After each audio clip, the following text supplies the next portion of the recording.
Ladies and gentlemen, please welcome the Vice President of the United States, J.D. Vance, Secretary of State, Marco Rubio, Special Envoy, Steve Witkoff, and the Executive Board Member, Jared Kushner.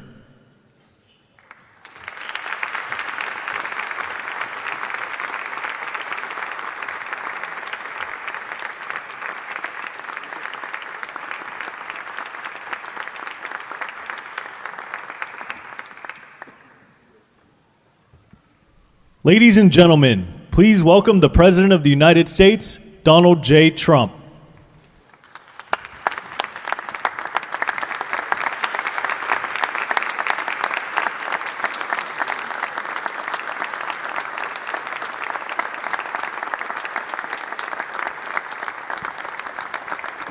Well, thank you very much. This is a big day and lots of people watching, and especially from other countries, the leaders of, as you know, the other countries, because we have a large group of leaders, and the ones that aren't here are watching on Zoom. I hope they enjoy it. And the press, we appreciate it very much, so respectful. You've been so respectful of what we're doing. What we're doing is very simple, peace. It's called the Board of Peace, and it's all about an easy word to say, but a hard word to produce, peace.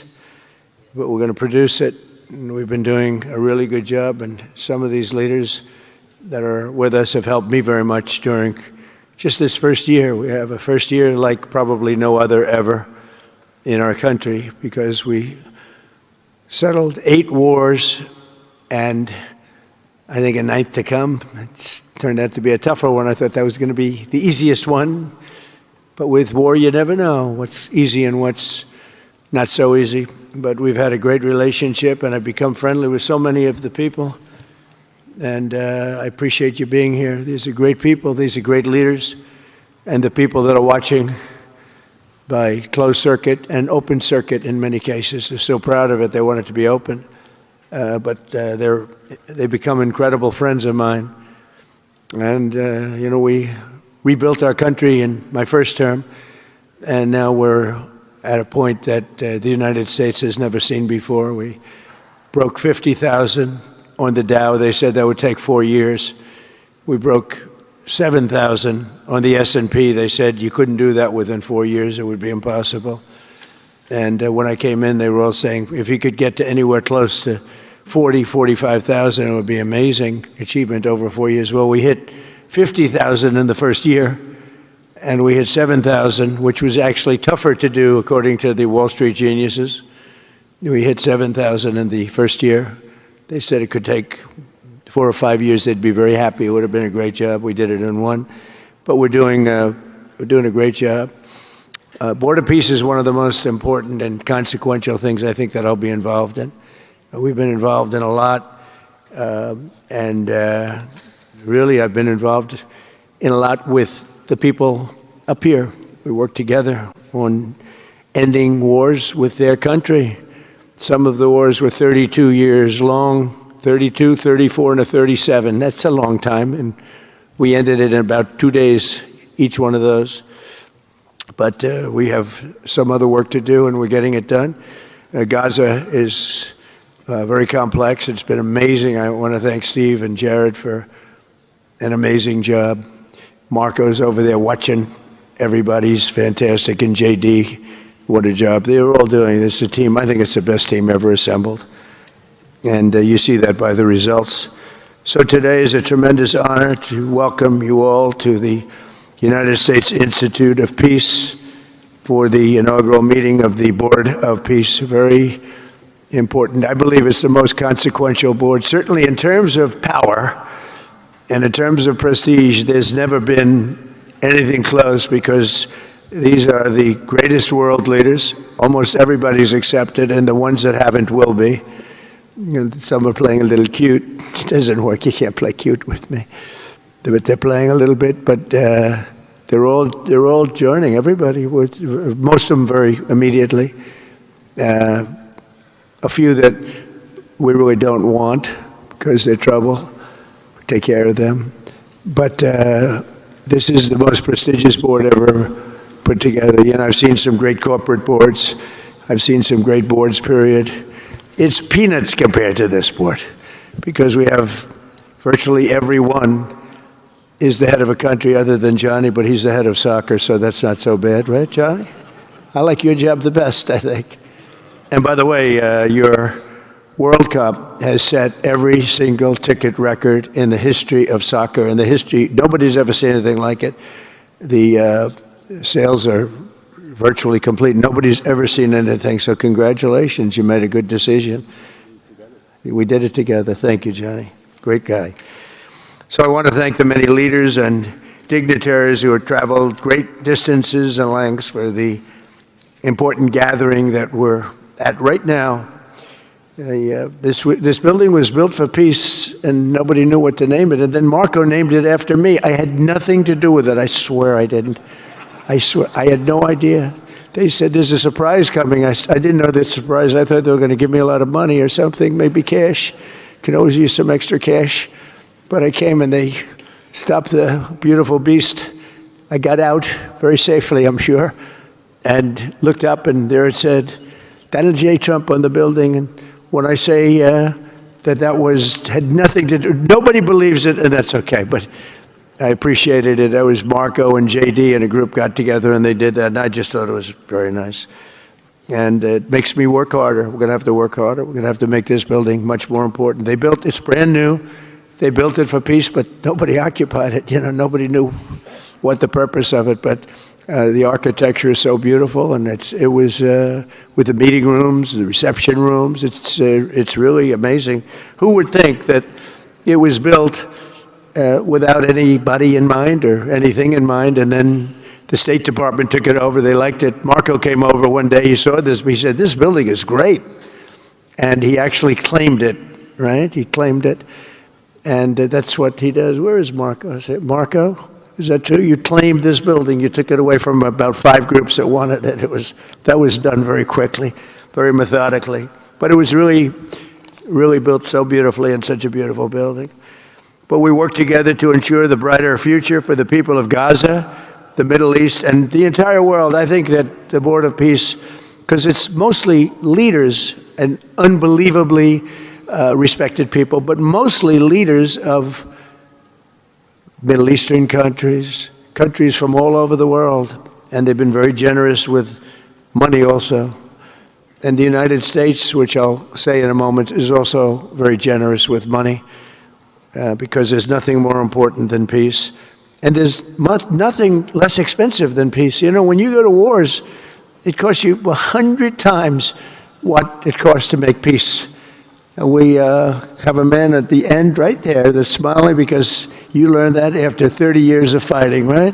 30 years of fighting, we got it done. And I want to thank you very much. That was the great thing you did, you and your new friend.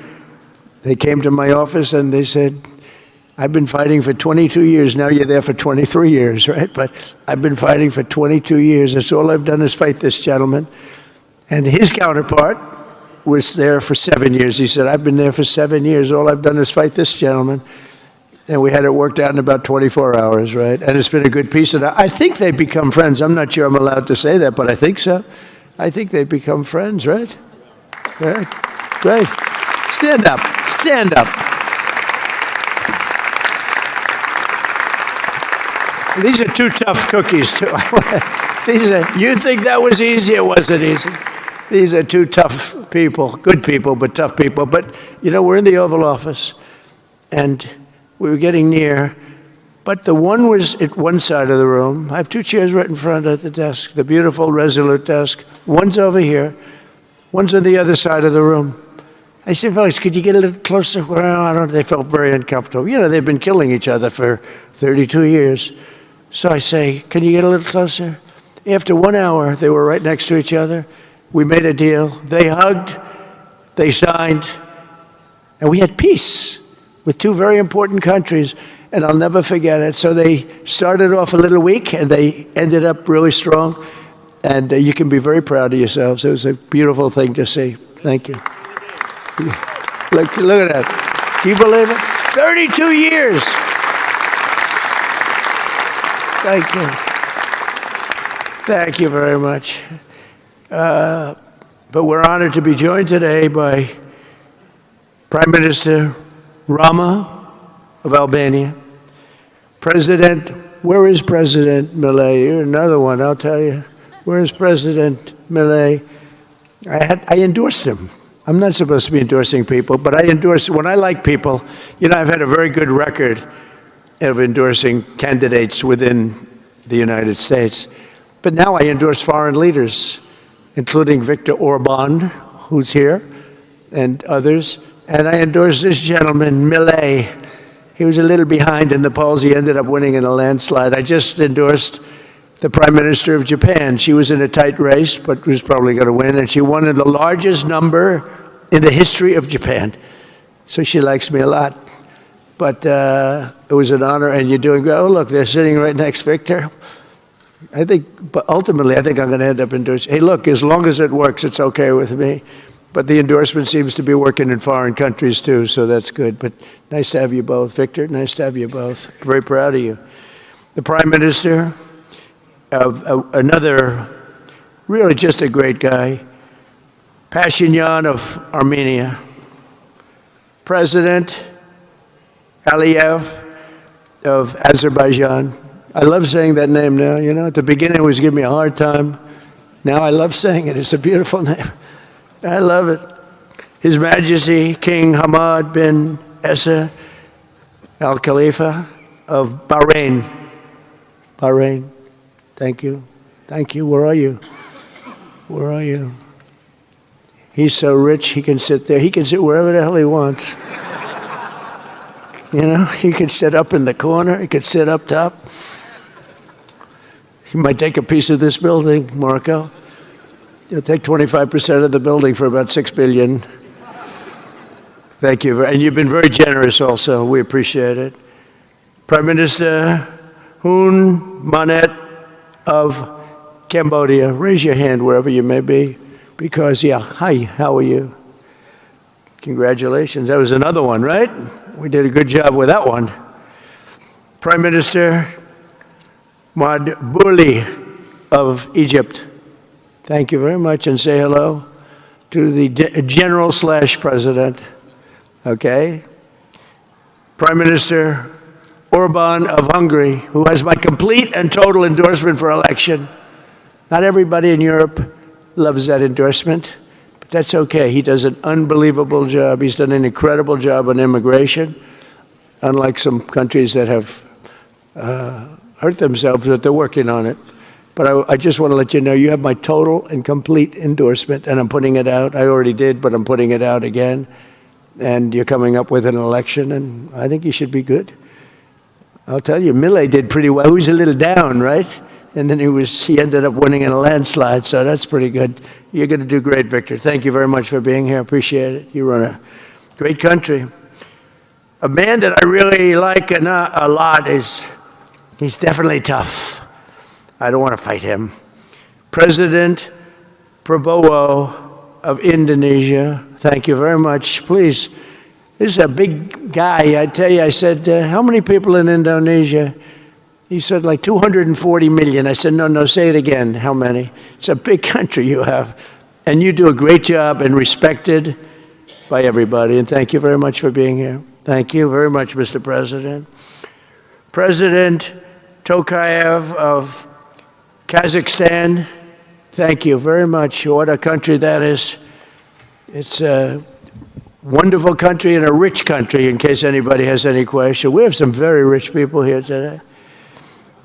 President Osmani of Kosovo. President, thank you very much. Great job you're doing, too. Thank you very much. Prime Minister Sharif, I like this man, of Pakistan, because there was some fighting going on when I got to know him, and your Field Marshal, General, great General, great Field Marshal, a great guy. And I got to meet the Prime Minister. And he said in front of our Chief of Staff, Susie Wells, who's right here, he said, nobody knows this, but I believe that President Trump saved 25 million lives when he stopped the war between us and India, right? You made that statement. I said 25 million lives, could have been much more, actually. But it was really a beautiful thing. You said that in front of a group of people they walked out. They don't think about it, but you're talking about that kind of lives. That war was raging. Planes were being shot down, right? And it was Pakistan and India. And I got on the phone with both of them, and I knew them a little bit. I knew Prime Minister Modi very well, actually. But I got to know Pakistan through a little trade. They were trying to make too good a deal, and I got a little upset with them. And in the end, they got what they wanted, right? And they made a good deal. And I got to like them, the Prime Minister, and the Field Marshal, who's a tough man, a tough, good fighter, right? Good, serious fighter. I like good fighters, actually. And when I heard that they were fighting, I picked up a certain newspaper. I won't tell you which one, because it's fake news generally. But I picked up this newspaper, and I saw that Pakistan and India were really going at it. And then it got worse and worse, and many planes were shot down. It was all out. And I called them, and I said, listen, I'm not doing trade deals with you two guys if you don't settle this up. They said, no, that has both of them. They didn't want to do that. I said, no, it has to. If you don't do it, I'm not doing a trade deal. We're not doing a trade deal. And they do a lot of business with the United States, and they sort of softened up all of a sudden. Then all of a sudden I read where there was a little bit of a pullback by one, then the other, and all of a sudden we worked out a deal, right? But I said, if you fight, I'm going to put 200% tariffs on each of your countries, which essentially makes you not allowed, you can't do any business. One of them, I won't say which one, said, no, can't do that. They both wanted to fight. But when it came to money, it's nothing like money. When it came to losing a lot of money, they said, I guess we don't want to fight. And we solved that deal in 2-3 days, right? And we did. We said, these are two very powerful nations. These are two nuclear nations. And I don't want to say what was going to happen, but, bad things happen. So, Prime Minister, I want to thank you, because that was a very big deal. People have no idea. A lot of them say, oh, well, they weren't fighting. They were fighting. 11 jets were shot down, very expensive jets. And they were all in. Both of them were all in, and now they're not. And I think we'll always be able to settle up with them. I really do. I think you're going to have, it's a lot of progress was made even in the relationship. And Prime Minister Modi also, he's a great man. He's a great guy. They're all great. But I was very proud of it. President Pena of Paraguay is here. President, thank you very much. Young, handsome guy. It's always nice to be young and handsome. Doesn't mean we have to like you. I don't like young, handsome men. Women, I like. Men, no, I don't have any interest. Good. That's right. Thank you very much. You're doing a great job, too. His Excellency Prime Minister Al Thani of Qatar, just a great man, a great man and highly respected. And he's working with a man who is amazing. I always say he needs a public relations agency, because you do so much good and they have you down as evil. And you're not evil. You help us so much, and you're such a good ally.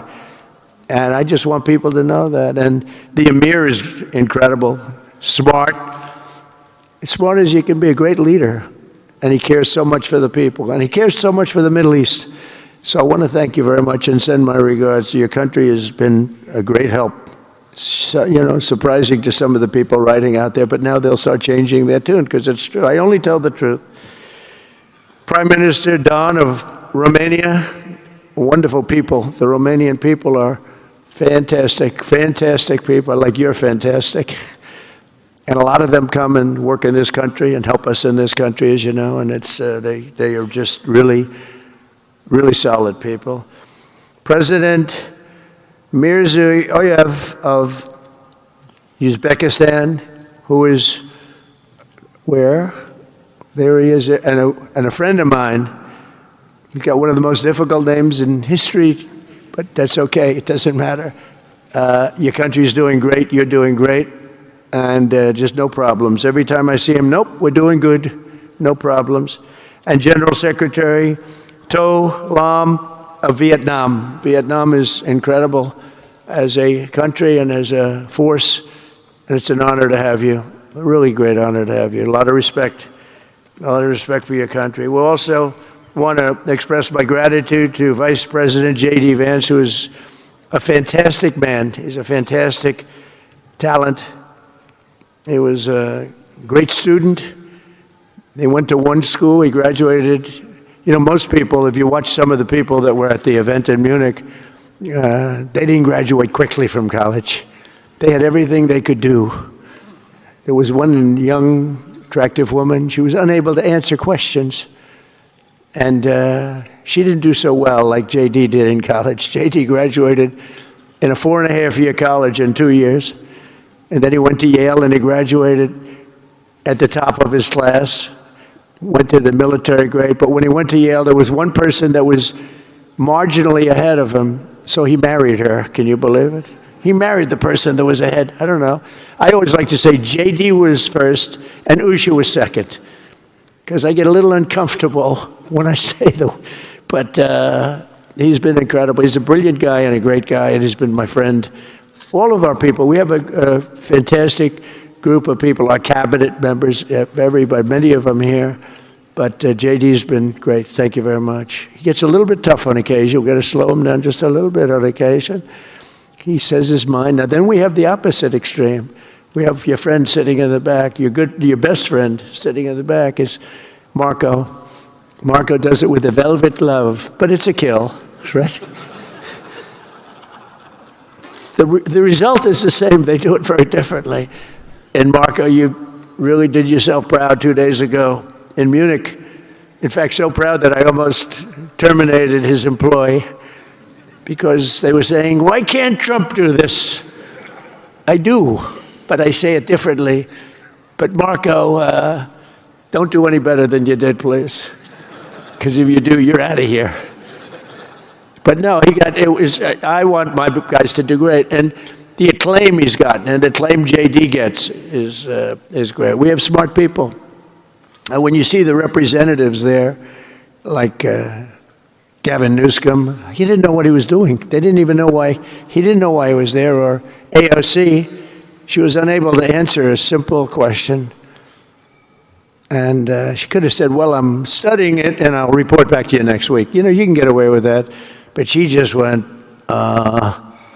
it's actually, I think it could be a career-ending answer because for 25 years, anybody running against her, I think Susie is going to use that little piece of stuff. It was not good. It was not good. That was not a natural. So I want to thank J.D. I want to thank Secretary of State Marco Rubio. They're extraordinary. I want to thank Special Envoy for Peace, Steve Witkoff, who has been unbelievable. You know, I took Steve because I was a developer in New York, really successful, actually much more successful than Steve, but I don't want to say that. I'm not going to say that, Johnny. I refuse to say it. But I saw something in Steve. Steve's a great negotiator. Everybody loved him. All these developers, and they're tough. You know, New York developers tend to be on the tough side. And, you know, most of them hate each other. Like a lot of the people in this room hate each other. You know, it's sort of natural, I guess. But we're bringing love back into the room like the old days. But everybody loves Steve. Every developer, the worst, most evil people, horrible human beings, actually. And they love Steve. So I remember this, and we had some conflicts, to put it mildly, in the world. And I said, Steve, how would you like to be Henry Kissinger Jr. that doesn't leak? And he said, are you a leaker, Steve? No. He didn't even know what the word meant, and it's true. I always say Henry Kissinger, who was one of the great leakers of all time, by the way, Richard Nixon said to him, Henry, who's leaking all this stuff? I don't know, Mr. President. It was Henry. It was like, these are little stories I like telling you. But Steve has been unbelievable. Everybody likes him. Ukraine loves him. Europe loves him. Russia loves him. I mean, there's nothing wrong with this. He goes to see President Putin. Didn't know Putin. I set him up a meeting to see. I said, how's Steve doing? Sir, he's still inside. Oh, that was an hour. I called back. Tell Steve to call me when he's finished. I want to find out what the hell is going on. We want to end that war. Sir, he's still inside. 3 hours, 4 hours. They were together for 4 hours, the first meeting. That's talent. And they get along. I mean, people like or don't like Putin or Zelensky. They get along. Same thing with Zelensky. I mean, they all love Steve, and Steve's doing a great job. That's a tough one. That's a much tougher one. I would have thought that some of the ones that we settled that are up here would have been, I thought this would be easy because I have a very good relationship with President Putin. I have a very good relationship with President Xi. I'm going to be going to China in April. That's going to be a wild one. I said, but we have to put on the biggest display you've ever had in the history of China. You know, last time I went to China, President Xi, he treated me so well. He gave me a display. I never saw so many soldiers all the same height, exactly the same height within a quarter of an inch. You can do that when you have 1.4 billion people. You know, lots of shoulders. Everybody was within about 1/8 of an inch the same height. I said, if they put their helmets down, you could have played pool on the top of their heads. And it was pretty amazing. But I said, you got to top it. He said, I'll top it. We're going to top it. We're going to have a lot of the people, most of the fake news back there is going to be going. So we have, Steve has done a great job. And then a little bit later on, we brought Jared in. Jared was responsible for the Abraham Accords, which is incredible. Nobody else could have done that. A very smart guy. And we're making Jared an envoy also, envoy of peace. They're both envoys of peace. And you couldn't get two. I tell you what, I watch these two guys. I say, at least we're covered from an IQ standpoint. These two guys walk into a room. And but people like them both, you know. They're good people. And they like them both. And they've had some very good meetings. They've had some very interesting meetings having to do with, as you know, Iran is a hot spot right now. And they're meeting, and they have a good relationship with the representatives of Iran. And, you know, good talks are being had.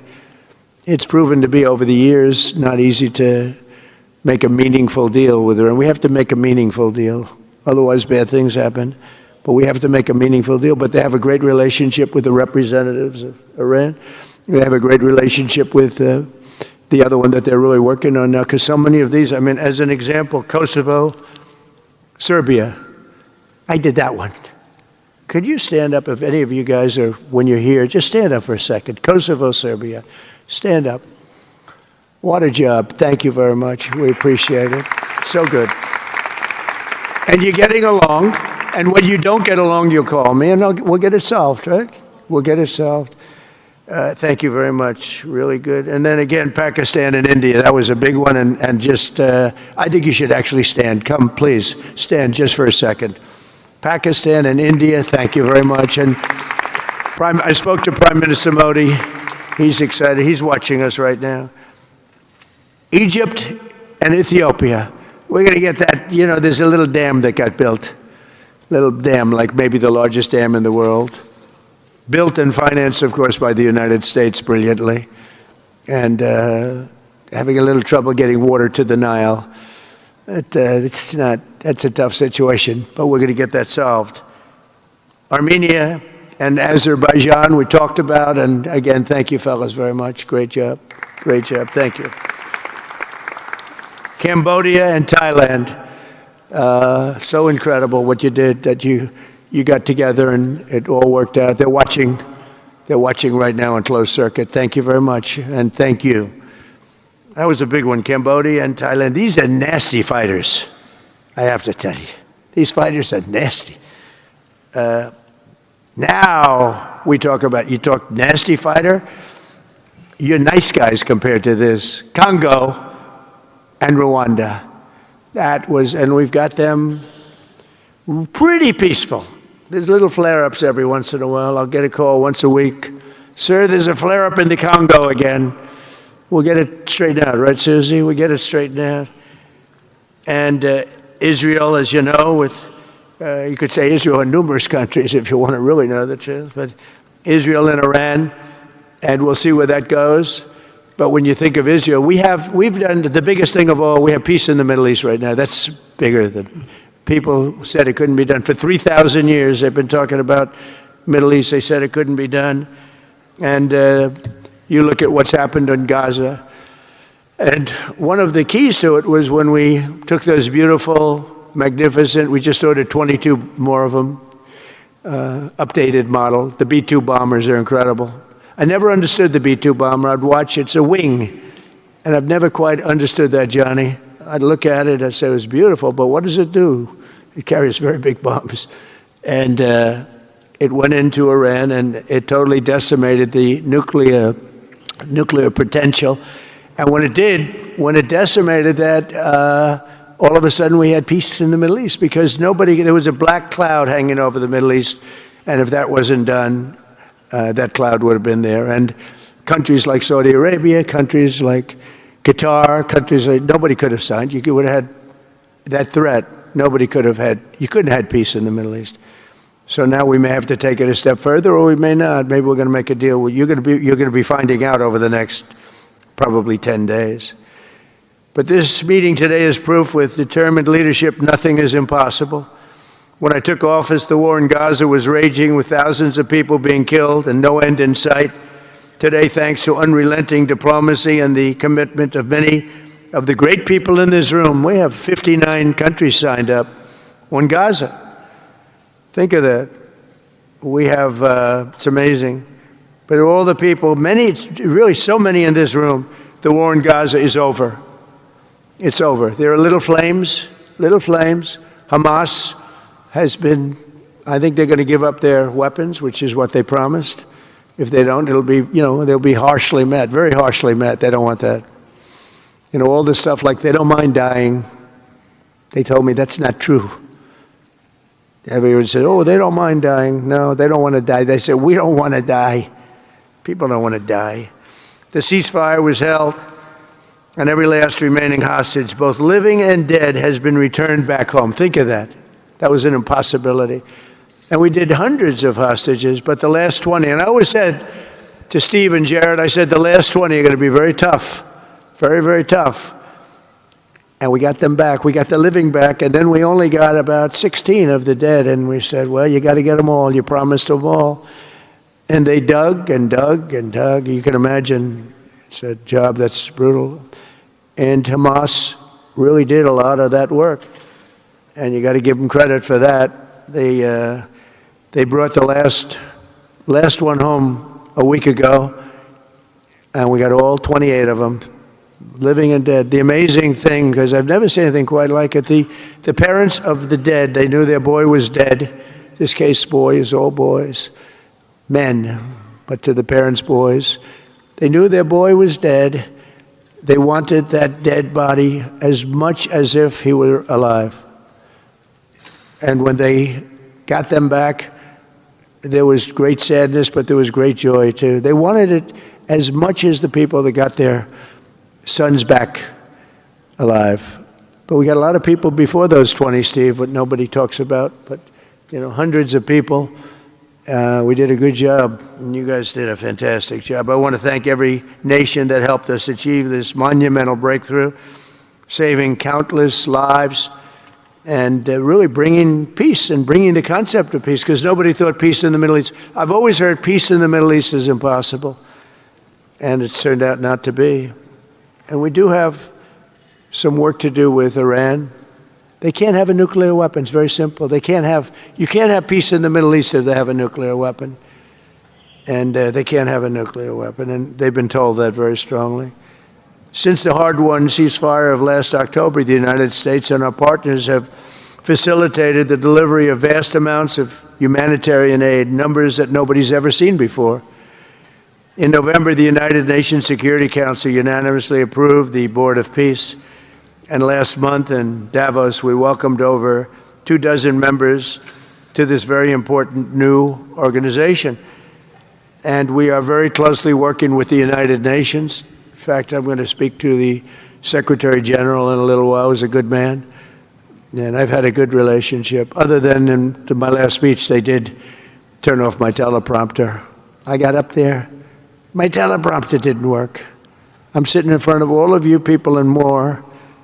I had no teleprompter. I knew I was in trouble because I'm walking up. The teleprompters are over. I had the most beautiful speech ready. I was all set to knock them dead.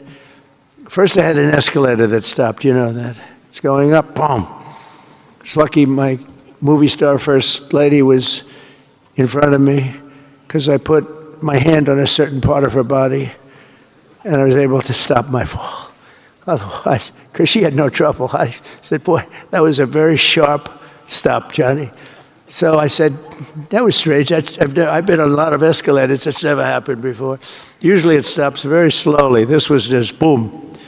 But our First Lady was right in the proper location for me. I'm waving to people, and she was holding on a little tighter. She knew what was happening. She did. She said, that's a very successful movie out right now, like #1. Can you believe this? And she's a big movie star. And I always say it's trouble because I always say there's not room in one family for 2 stars. I told her that we can't have 2 stars in one family. So I don't know what that means, but it's not good. But it is good because we're proud of her. She did people in the United States love the First Lady, and she did the movie, and it's become the biggest selling documentary in 20 years. Can you believe? The theaters are all packed. Women especially, they go back and they see it 2 or 3 times, 4 times. But together we're committed to achieving a Gaza that is properly governed throughout. The whole area is going to be, so many countries that have really nothing to do with the Middle East, but they may be somewhat close by. They're all involved. They want to go in and fight. They tell me all the time, we'd like to send soldiers to fight if it's necessary. And I don't think it's going to be necessary. We have 2 countries that want to go in and do a number on Hamas. I said, I really don't think I hope it's not going to be necessary, because they made a promise, and they promised me get rid of their weapons. Looks like they're going to be doing that, but we'll have to find out. But it's no longer a hotbed of radicalism and terror. And to end that, we have today, and I'm pleased to announce that Kazakhstan, Azerbaijan, UAE, Morocco, Bahrain, Qatar, Saudi Arabia, Uzbekistan, and Kuwait have all contributed more than $7 billion toward the relief package. That's great. Thank you, fellas. Thank you.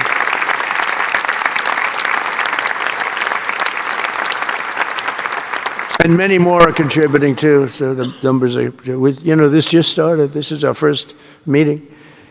But every dollar spent is an investment in stability and the hope of new and harmonious. It's a region that's so important, it's so vibrant, it's so incredible. The people are so incredible, but we want to have a harmonious Middle East. The Middle East is amazing. So many friends in the Middle East, they're so smart. Sometimes they're too energetic. That's the problem. A lot of people aren't energetic. Sometimes they're a little bit too energetic. These are great people. The world is now waiting on Hamas, and that's taking place. And it's the only thing that's right now standing in the way. We have Lebanon with certain things that we're working on that are very important. We have to solve the problem of Lebanon, but it's relatively small in terms of what's been done. And again, the key was getting rid of the nuclear potential, because Iran would have had a nuclear weapon based on everything we found out since within 1 month. We can't let that happen. So many of our friends in Europe are attending today, and we're eager to have them become full members. They all want to become full members, and we've had a great response from Europe. And Europe is, it's where I come from, where so many people come from that are in the United States. But we have a great relationship with Europe. We have a great head of NATO. He is a fantastic man, and he's doing a great job, really great job. I'm excited to announce that Norway has agreed to host an event bringing together the Board of Peace. Oh, I thought when I saw this note, I'm excited to announce that Norway, I thought they were going to say that they're giving me the Nobel Prize. Oh, this is less exciting.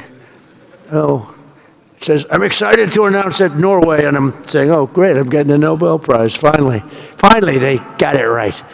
But I don't care. I don't care about Nobel Prize. I care about saving lives, just so you understand. We play and we all, do what we have to do. I only have one thing. I don't want to see people killed from parts of the world that are very far away from the United States. And if I have an ability to turn off wars, I want to use that ability because it's people, millions of people. It's like the Prime Minister said, 25 million people maybe. And that's a small number compared to what it could have been if you really think about it, right? No, I want to save lives, and I don't care about prizes. And the UN Office for Coordination of Humanitarian Assistance is raising $2 billion for the support of Gaza. Additionally, Japan has just committed to host an aid fundraiser, which would be a very big one. It's already successful. We know some of the numbers that are being talked about, which will be attended by other nations in the region, including South Korea, the Philippines, Singapore, and others. And I know that China is going to be involved, and I think Russia is going to be involved. I think they will be. I want to have everybody, get all sides, because it doesn't help when you have all sides with one ideology. You have to have everybody together for this. I'm also pleased to announce that FIFA will be helping to raise a total of $75 million for projects in Gaza. And I think they're soccer related, where you're doing fields and you're getting the greatest stars in the world to go there. People that are bigger stars than you and I, Johnny. I hate to say it. You know, I met one of your great stars who came to the White House, as you know. And my son was very excited. These are great people. These are great people. And Johnny's going to bring the stars to the area, and they're really known. People in Gaza know every one of them, right? You know, so it's really something, and we'll soon be detailing the announcement, and if I can I'll get over there with you. I want to thank Johnny and FIFA for all of the wonderful things they did and are doing. They gave me their first Peace Prize. They gave me a Peace Prize. I think they saw that I got screwed by Norway, and they said, let's give him a Peace Prize. I mean, very good. Thank you, Johnny. I appreciate it. Johnny's very smart. He's very, very smart. The nations represented here today, just in closing, are not just contributing money. Some are also pledging personnel to help preserve the ceasefire and secure a very enduring peace. We have to have enduring peace. Having peace, knowing it's going to blow up in 2 weeks, doesn't mean anything. In particular, Indonesia, thank you very much. Indonesia. It's a great country. Thank you very much. Look at him, man. Look how tough he is. You think it's easy dealing with him? Look at that face. You are a tough cookie. And we say it lovingly, too. We need strength. You say, see, he doesn't mind. He's tough and he's smart. And smart is more important. Morocco, thank you very much. Great. What you're doing is great. Albania, Kosovo, Kazakhstan have all committed troops and police to stabilize Gaza. Egypt and Jordan are likewise providing very, very substantial help, troops, training, and support for a very trustworthy Palestinian police force. We think we're getting some very good people on that police force. And, you know, it's peace in the Middle East. We have peace in the Middle East. Think of it. For years you've been hearing about peace in the Middle East, and everybody's saying it's impossible. All of these countries are working together around the vision of a Middle East that is free from the curse of extremism and terror. And now is time. And by the way, even people with extremism and preaching extremism, they're exhausted.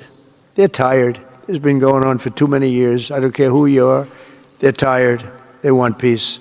And now is the time for Iran to join us on a path that will complete what we're doing. And if they join us, that'll be great. If they don't join us, that'll be great too. But it'll be a very different path. They cannot continue to threaten the stability of the entire region, and they must make a deal. Or if that doesn't happen, I maybe can understand. If it doesn't happen, it doesn't happen. But bad things will happen if it doesn't. With the commitments announced today, the Board of Peace is proving that it does not just convene countries. It devises and implements, and real solutions happen. We've come up with solutions. This is so little talk. This is very little talk, all action. First time, it was always talk in the Middle East. People would talk about peace in the Middle East and then they'd go home and they'd never even think about it again. Nothing would happen. We're providing a model for how responsible sovereign nations can cooperate to take responsibility for confronting problems in their own regions. The Board of Peace is showing how a better future can be built, starting right here in this room. And I want to let you know that the United States is going to make a contribution of $10 billion to the Board of Peace. Thank you.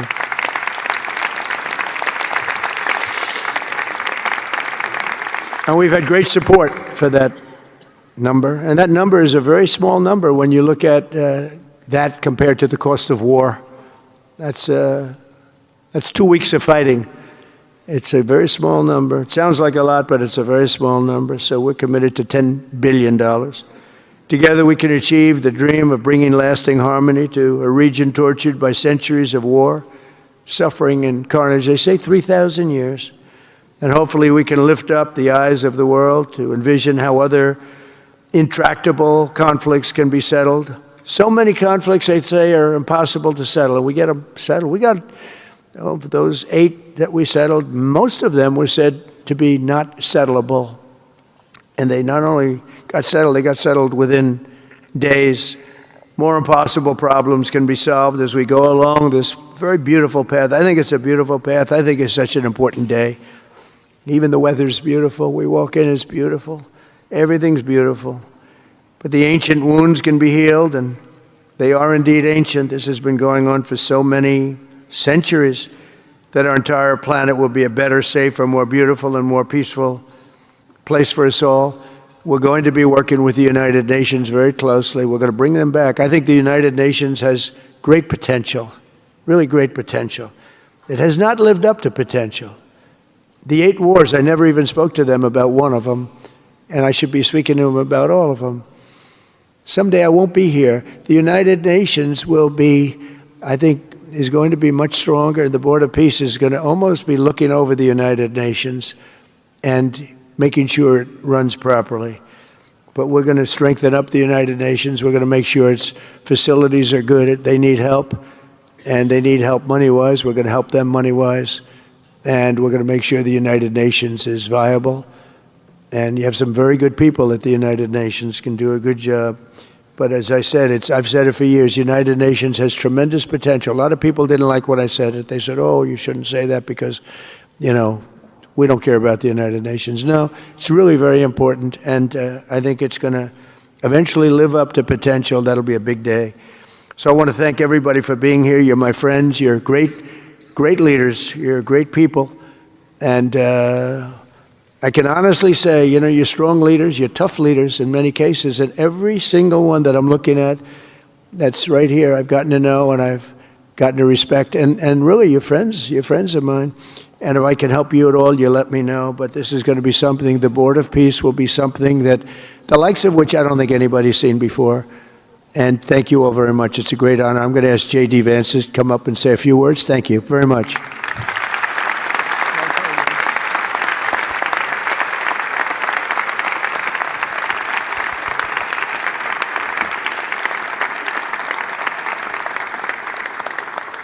Well, thank you, Mr. President, very much for your leadership, but also for the kind words about me personally.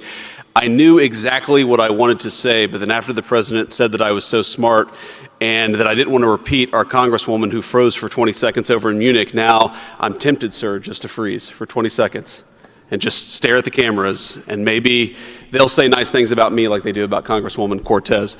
But I have 3 very brief messages. First of all, to the President of the United States, but to the entire team, to Marco, to Steve, to Jared in particular, who've done such an incredible job.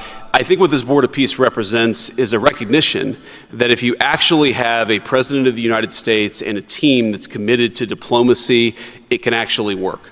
When I look at what happened to Israel on October the 7th, all those innocent people who were murdered, the fact that you had all of these hostages, and of course, a terrible war that came from it, I remember thinking to myself, how is it ever going to be possible to get these hostages home safely, to make it possible for the people of Gaza to actually have a reasonable future, but also to ensure that Israel is never attacked again? It turns out the answer was you just needed a president who was committed to the effort and committed to the work, and that's what we had, thankfully, under the leadership of this president. And you got to make peace, but then you have to make the peace stick. And that brings me to my second point. That's what the Board of Peace, I think, is fundamentally about, is making the peace stick. And it's an incredible thing that you guys have all done. So to all of the leaders gathered here today who are investing in the future, who are investing in peace, we're grateful to you. We're grateful for your partnership. And in particular, I think to the President of Azerbaijan and the Prime Minister of Armenia, who I just saw last week, thank you all for making it possible and for showing what real leadership can accomplish. When you set aside weapons and killing and destruction and invest in your people and invest in prosperity, it can create great things. So thank you both for what you did. I think it showed great leadership. And finally, to the American people, I think it's important that the American people recognize why we're here today. And the reason that we're here today is, yes, to save lives and yes, to promote peace, but this creates incredible prosperity for the American people. The countries represented here represent trillions of dollars of investment in the United States of America that would not have been possible without this president's leadership and advocacy for peace. The economies here represent millions of American jobs of people who are receiving products built in American factories and made by American workers would not be possible without a focus on peace. So, Mr. President, while I think this is great for the world, I also think it's really, really great for the United States of America, so we're looking forward to the partnership. With that, I want to turn it over to the MC for the rest of the program, and that is our great press secretary, Carolyn Levitt. Thank you.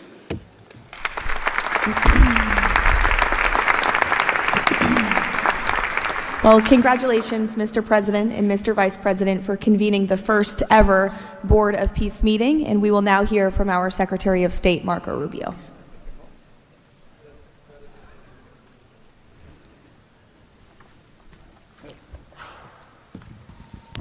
I'll be brief and to the point. We want to talk a little bit about the strategic vision of this organization and begin doing so by first acknowledging that we are here today because the President of the United States, Donald J. Trump, has both an ability and a willingness to use the power of his office to think outside the box. And that's why we're here today. This was a very unique crisis in Gaza, one that the existing international institutions could not solve or figure out. It needed a very specific type solution that required the partnership of all the nations that are here, including those that are here on an observer status. And we appreciate you coming today and being a part of this as well. And that's the point I want to drive home today, and soon you'll hear from Steve and Jared, who, by the way, deserve an incredible amount of credit for pulling this together and working countless hours and traveling all over the world. They truly deserve our appreciation, and thanks for the work they've put in under the leadership of President Trump to make this possible. This Gaza situation was impossible to solve under orthodoxy, under existing structures. And so what we did is they went to the UN, and they got the UN's approval to put this group together and bring these nations together to come up with a very specific solutions to a very unique and specific problem. We have a long ways to go. There's a lot of work that remains. It will require the contribution of every nation state represented here today, and we thank you for being a part of it. And we hope that this can serve as a model for other complex and difficult situations so they can be solved in the same way. But right now the focus is on this one. We have to get this right. There is no plan B for Gaza. Plan B is going back to war. No one here wants that. Plan A, the only path forward, is one that rebuilds Gaza in a way of enduring and sustainable peace where everyone can live there side by side with one another and never worry again about returning to conflict, to war, to human suffering, and to destruction. And again, Mr. President, thank you for having the vision and the courage to pursue something that has never been done before, and we're not done yet. And thank you to Steve Witkoff and Jared Kushner for the time and the work they've put into this. And thank you on behalf of the State Department and the U.S. government to all of the nations that are here. Every one of you is indispensable, including our observer partners, who we hope can find your way to join us at some point as officially part of this. But we are grateful for the fact you're here today and the contributions you've made already. Thank you.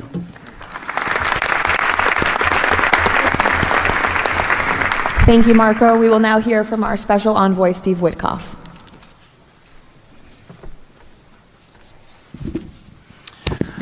Thank you, everybody, for being here. I don't know if we ever believed that this was possible when we first started envisioning a Board of Peace, but of course, under the President's indispensable leadership, and it begins with that. It begins with President Trump's leadership and his direction. We are here today, and it's pretty amazing. I think we have some people to thank. We had an amazing partnership between the mediating countries, Qatar, Egypt, Turkey, Prime Minister Mohammed, you are an exceptional human being. You really are.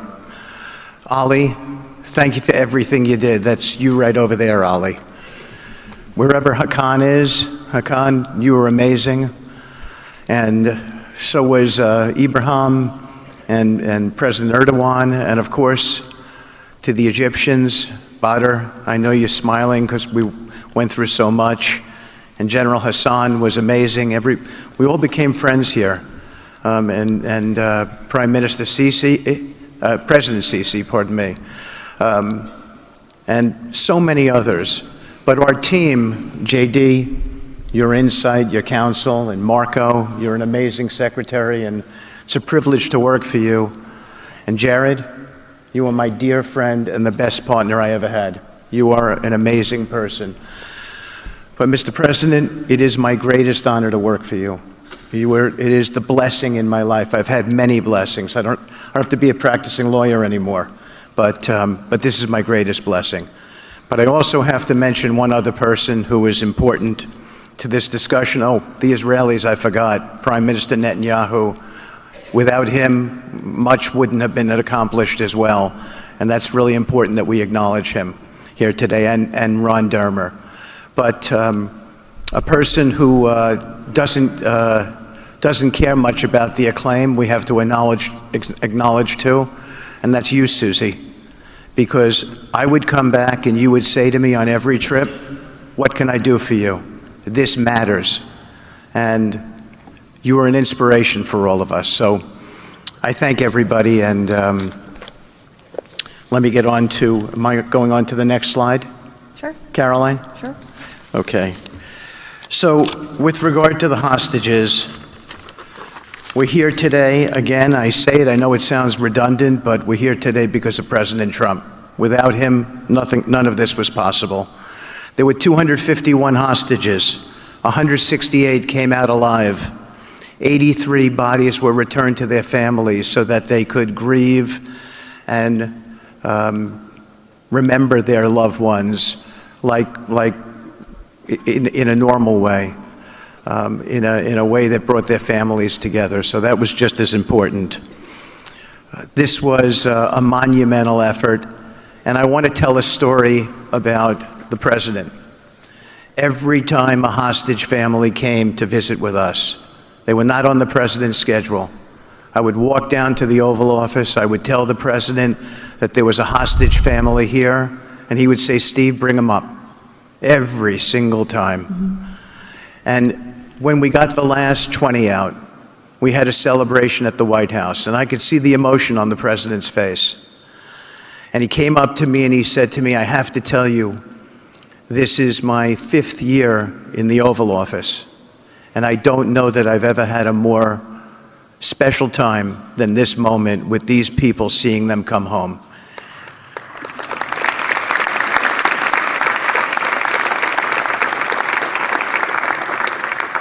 And I said to the president, you have to look around because none of them would be home without you, sir.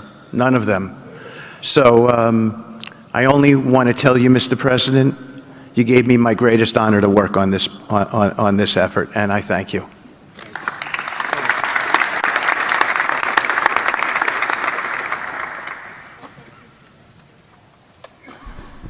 Thank you, Steve. Now you're going to hear directly from the team that has been tasked with implementing President Trump's 20-point plan for Gaza, beginning with our ambassador to the United Nations, Mike Waltz.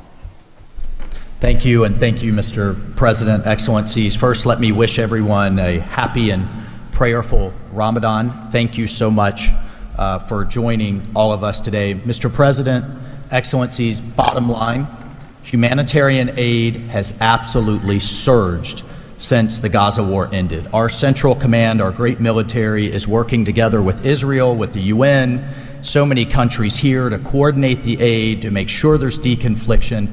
Over 70 countries now are participating in our Civil Military Command Center, and here are the results. Aid is up.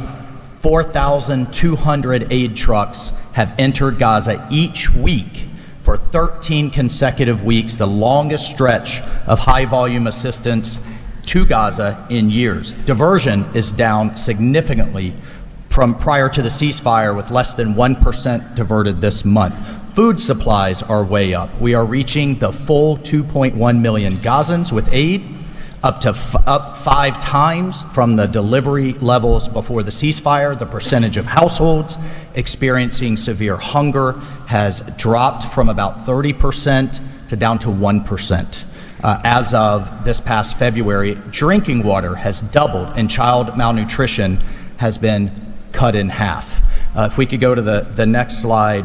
Mr. President, only under your leadership and this great team could we bring together the United States, Israel, Egypt, Jordan, the UAE, the United Nations agencies.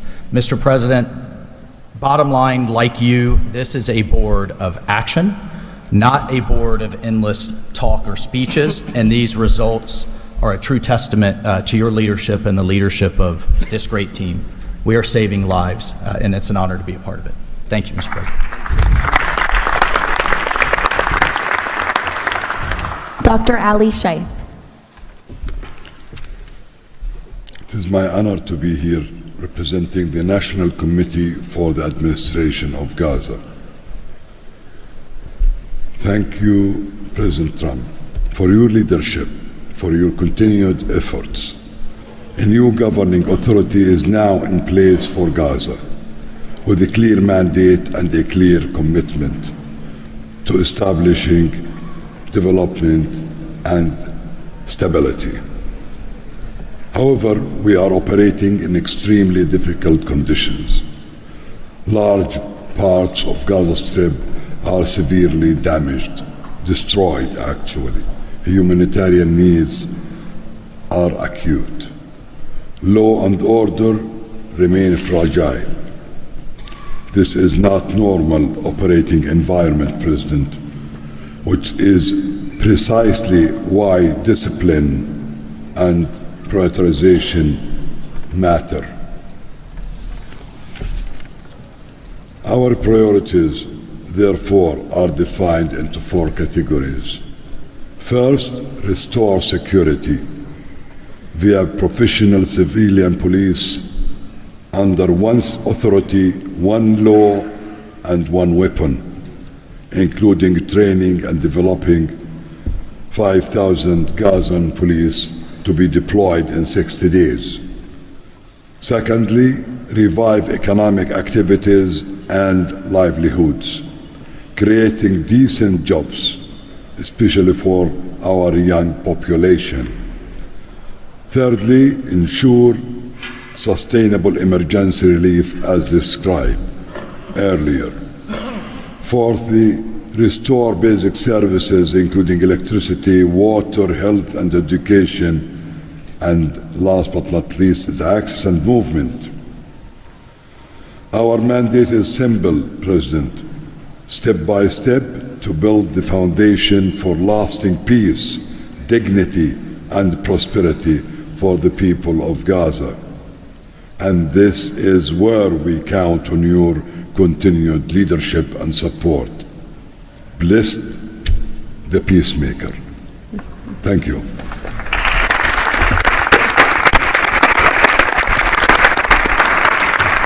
Thank you. Now Nick Mladenov.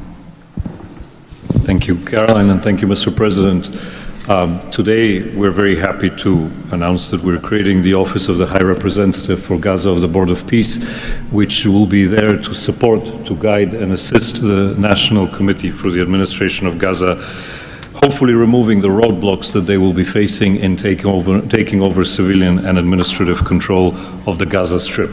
We plan to work in full transparency under the guidelines of and supervision of the Board of Peace and the Executive Board. And of course, we will do that in great coordination with the Israel and with the Palestinian institutions, who we both require to make this work on the ground. And certainly with my very good colleague here, General Jefferson, the International Stabilization Force that is coming together. Mr. President, if I can actually use the opportunity to announce some breaking news that as of this morning, we started the process of recruiting Palestinian police force that Ali was just referring to. And just in the first few hours, we have 2,000 people who have applied to join a new transitional Palestinian police force to be formed in Gaza under the authority of the National Committee with the support of the Board of Peace, trained in Egypt, where we have received an excellent proposal of how to do that forward. And this is critical to what we need to do as we begin this process. And if we may move to the second slide. It is this Palestinian security force, under the authority of the National Committee for the Transition Period, that will allow us to ensure that all factions in Gaza are dismantled and all weapons are put under the control of one civilian authority. The only way to do that is the full implementation of the 20-point plan and the UN Security Council resolution, which binds us all to make sure that that is the way forward. We have now a fully agreed framework with the mediators on how to do this, and I thank very much the state of Qatar, Egypt, and Turkey for their excellent support in this. We now need to move forward on communicating it and negotiating the details of the implementation plan with the factions on the ground. But rest assured to all of you that we're on the right track, and if I can ask one thing of all of us, is to make sure that we have one message. There is no other option except the full demilitarization and decommissioning of all weapons in Gaza for reconstruction to begin and for people to have a new way of life going forward. Thank you.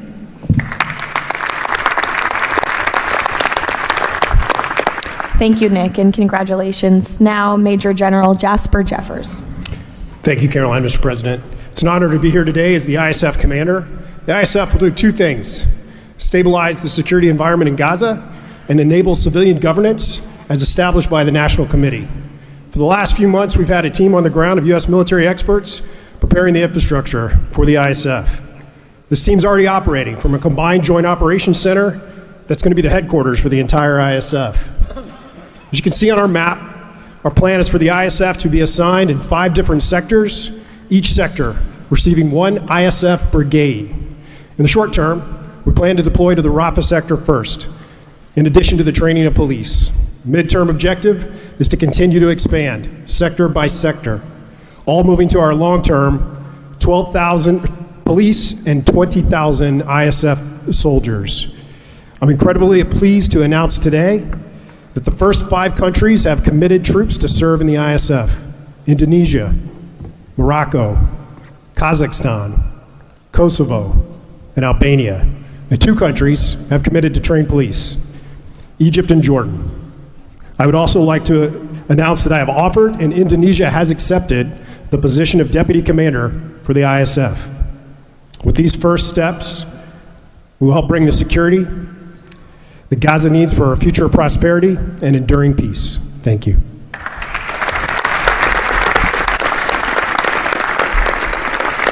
Thank you, Major General. Mr. Tony Blair. For decades, Gaza's governance has been characterized by extremism, corruption, ineffective institutions, and the complete absence of a route to prosperity for the Gazan people. Yet, as President Trump recognized, its potential has always been vast. 25 miles of Mediterranean coastline, proximity to great regional and global markets, and a young, dynamic population with a median age of 19. So today we set out profound changes necessary to rebuild Gaza for Gazans. Gaza not as it was, but as it should be, including its governance. Effective public institutions serving the people, a business environment where enterprise flourishes, an education system educating the young for tolerance and achievement, and a tech-enabled society making the most of the digital revolution. This is a vision of Gaza as part of a Middle East at peace, not a phony piece of declarations no one means and agreements no one intends to keep, but a genuine commitment to a region where, whether you're a Muslim, Jew, Christian, of any faith or none, you can rise by your own efforts and feel your government by your side, not on your back. That is the vision behind President Trump's 20-point plan for Gaza, and it remains the best, indeed the only hope for Gaza, the region, and the wider world.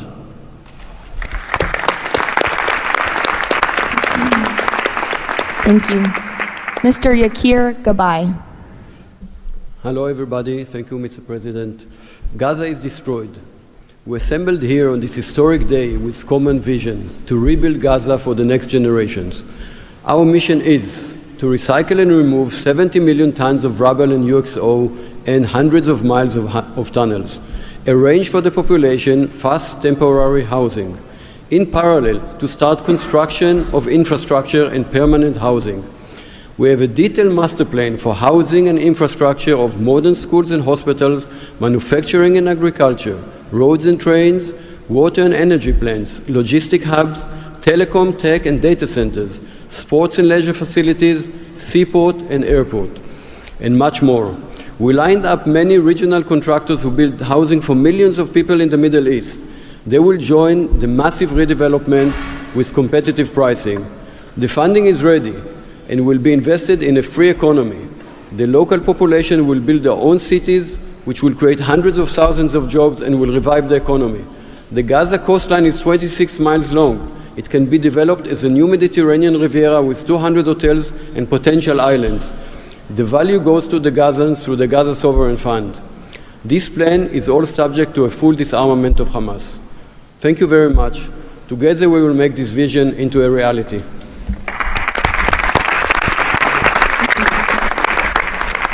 Thank you. Mr. Liren Tanmin. When we asked the NCAG what Gaza needs to unlock its potential, the answer was clear. Reconnect Gaza to the world, digitally and economically, and replace corruption with an open, tax-free system. Gaza was once a vital trade hub between Asia and Europe. Reconnection is a return to its roots. Even the word gauze comes from Gaza, where silk was woven and exported to Europe.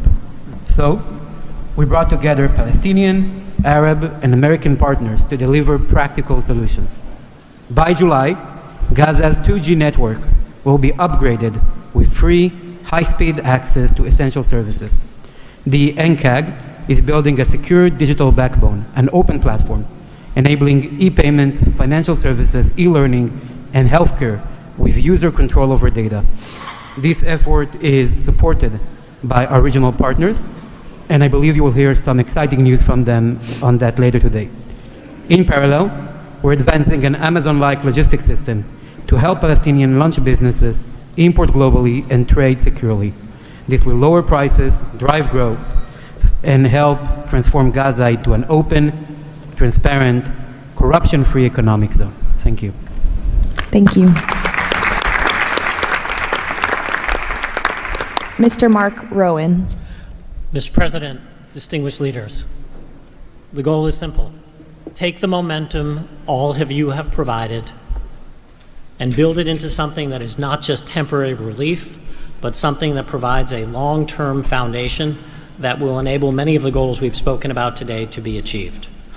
We plan to do this by gathering Gaza's productive assets in one unified structure.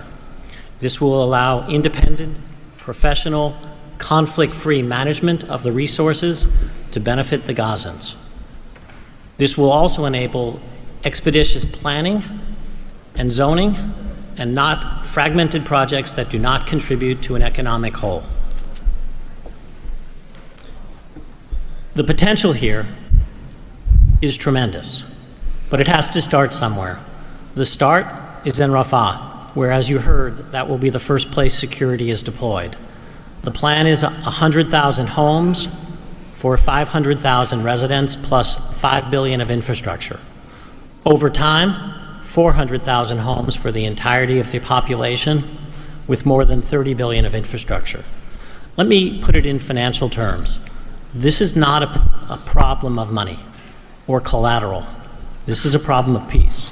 The coastline alone, $50 billion of value on a conservative basis.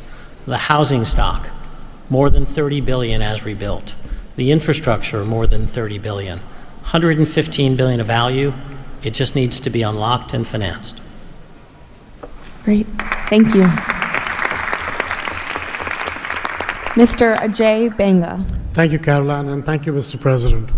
All this requires money. And so when the UN Security Council resolution got passed, we set about creating the Gaza Reconstruction and Development Fund at the World Bank. It's housed there. The World Bank's role is that of a limited trustee.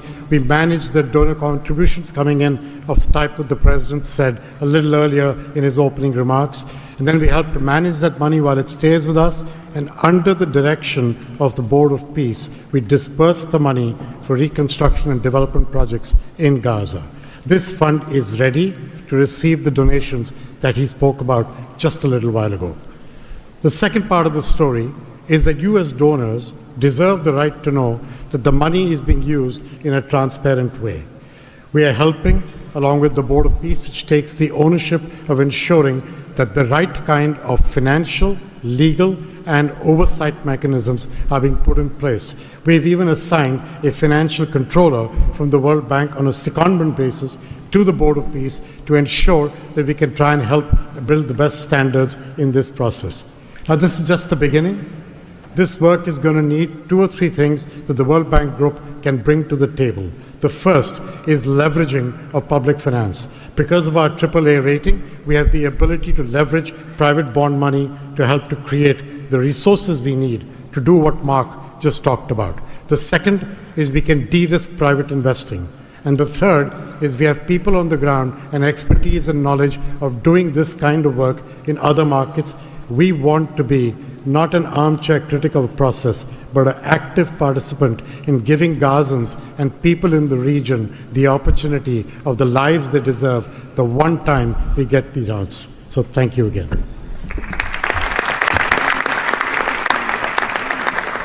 Thank you all for your tremendous work. Before we turn it over to many of the distinguished leaders who are here today, we are going to hear from Mr. Kushner to talk about the future of the Board of Peace. Thank you, Caroline, and thank you, Mr. President, Mr. Vice President, Secretary Rubio. We cannot change the past, but I think that what you're seeing today is that we can potentially change the future if we focus and do this in the right way. We tried to structure this meeting like a proper board meeting, like we do in the private sector, where we have all the preparation, we get the right people together, and we really report on what our challenges are, what the opportunities are, and what are the approaches. What you've seen today is just a small sample of the work that's been done, and I really want to thank the entire team that's worked so hard at this. A lot of these people are volunteers. They're doing this not for any personal gain. People are not personally profiting from this. They are really doing this for their children and for their grandchildren, and because they want to see peace. One small anecdote is Liran said to me, "Are you sure I should be presenting? I'm a Jewish Israeli and I'm working on Gaza and all these things." And I said, "That's exactly why you should be presenting today." If Jews and Muslims work together, Israelis and Palestinians with Americans and English and Bulgarian and people from all around the world, then we can kind of join on a common goal, which is peace and togetherness, and that's really what we've done. I want to thank President Trump. I remember working with you on your first foreign policy speech in 2016 that you gave at the Mayflower Hotel. And at the time, those ideas were considered to be very, very radical. What I saw as somebody who didn't have any foreign policy experience were just common sense ideas. Why can't the world be better? Why can't there be peace? Why can't there be more prosperity for all people in all ways? And I think over the last decade, you really have changed the way that the world thinks about a lot of these things. And I think that this organization is bringing a new approach and new ideas and new people together in order to effectuate it. I'd really like to thank all the countries that joined on very early. I see this as a very self-selecting group of countries that really believe that the future can be different and wanted to join in partnership and put their reputations and their resources and their time and their ideas on the way to say, these are the challenges we're putting into that we're solving in our own countries. We want to come with new ideas because we've achieved success and we believe that the world can be better in that regard. So I don't have to go through these slides in great detail, but we've secured today, even without the president's, amazing commitment, over $7 billion. As Mark said, we don't really have a resource issue here, although we are going to need everyone's support. We just need to be executing and doing this in a good way. We've dealt with the humanitarian issue. We've returned the hostages. But the one final thing I just want to talk about as well from our perspective is that the President Trump in his heart wanted to get the hostages home, but he also really wanted to help the people of Gaza. He saw the suffering that they were enduring, not through fault of their own, because of the bad leadership that they had, the situation they were born into.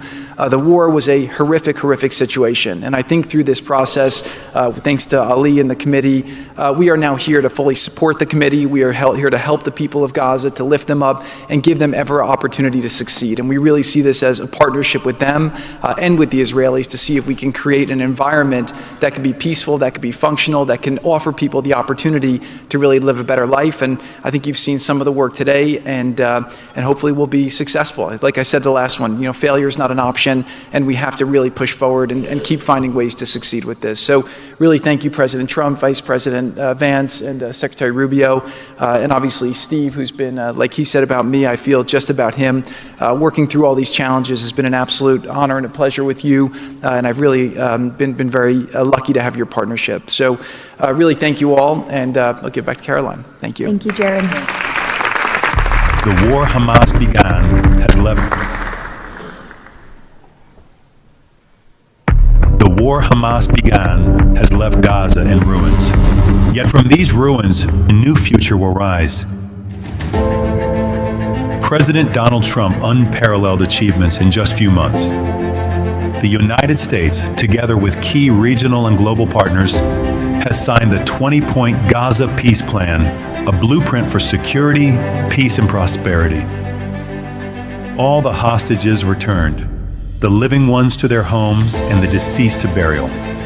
Ceasefire is stable, and the killings from both sides reduced by 99%. The United Nations Security Council approved the establishment of the Board of Peace chaired by President Donald Trump, a governing body dedicated to providing security, infrastructure, and homes for Gaza's people. Ushering in the new dawn for Gaza, the new Palestinian Technocratic Government of Gaza, the NCAG, was elected with consent of all parties, including the Palestinian factions, Israel, and the Arab countries. Rafah border crossing with Egypt was open. The NCAG will secure the disarmament of Gaza to ensure one authority, one law, and one weapon. The United States and its partners, in coordination with the World Bank, are pledging billions of dollars to rebuild Gaza. Safe areas are being established in Rafah and later across the Gaza Strip, where families can receive shelter, food, health care, and education. In Rafah, Gazans will build their first new city. The NCAG, with the Board of Peace, will expand development across the entire Strip, employing hundreds of thousands in reconstruction and business activity. Transportation, water, and energy systems will be restored, and a modern economy will begin to emerge. Children will return to classrooms with a curriculum that promotes tolerance, dignity, and peace. Our goal by year 3, Rafah fully rebuilt, unemployment curbed, and Gaza connected to the world through an Abrahamic gateway, linking it with Egypt, Israel, Jordan, Saudi Arabia, the UAE, and extending to India and Europe. By year 10, Gaza will be self-governed, integrated into the region with thriving industries and housing for all. This is the framework for Gaza's rebirth: secure, prosperous, and peaceful.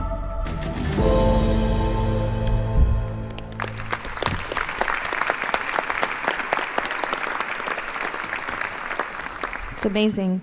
Now we will hear from our distinguished leaders who are here today, beginning with the King of the Kingdom of Bahrain.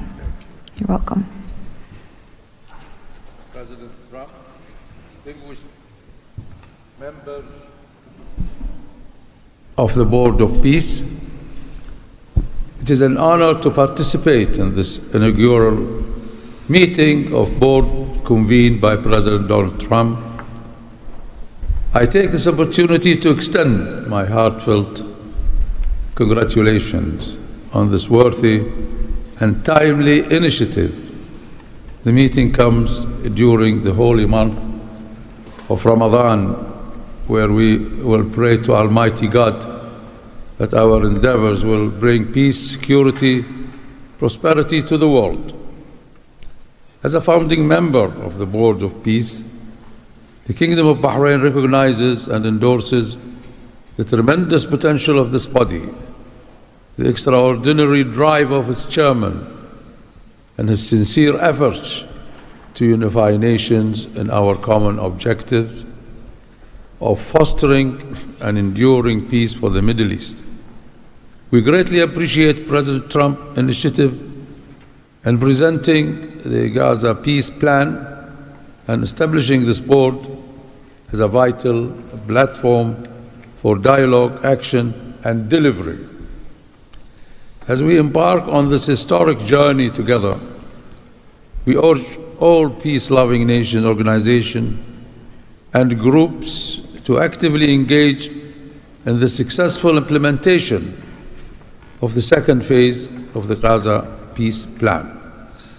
This includes ensuring a lasting ceasefire in Gaza, facilitating its reconstruction, and providing hope and new opportunities for the people of Palestine and Israel.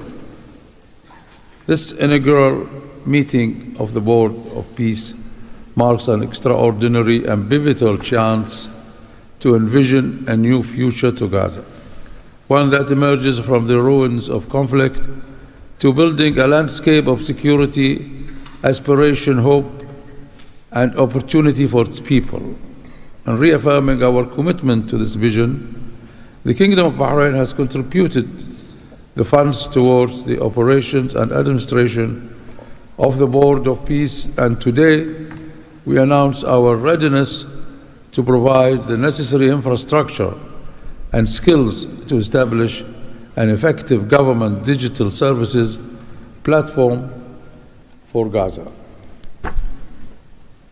Our decision to join the Abraham Accord and enter into the CCBA agreement with the United States reflects our commitment to advancing peace and stability in the Middle East.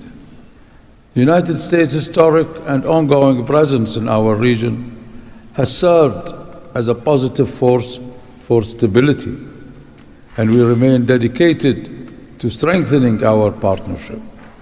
We look forward with optimism to working with the Board of Peace and all of our international partners who share our ambitions for a brighter future for all.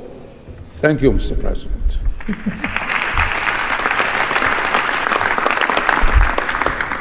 Next, the President of the Republic of Kazakhstan. Dear Mr. President, ladies and gentlemen, our meeting here at the Donald Trump U.S. Institute of Peace comes at a moment when decisive and pragmatic actions matter most. In fact, it's about making durable peace through practical, target-oriented measures, but not through endless conferences with wishful resolutions.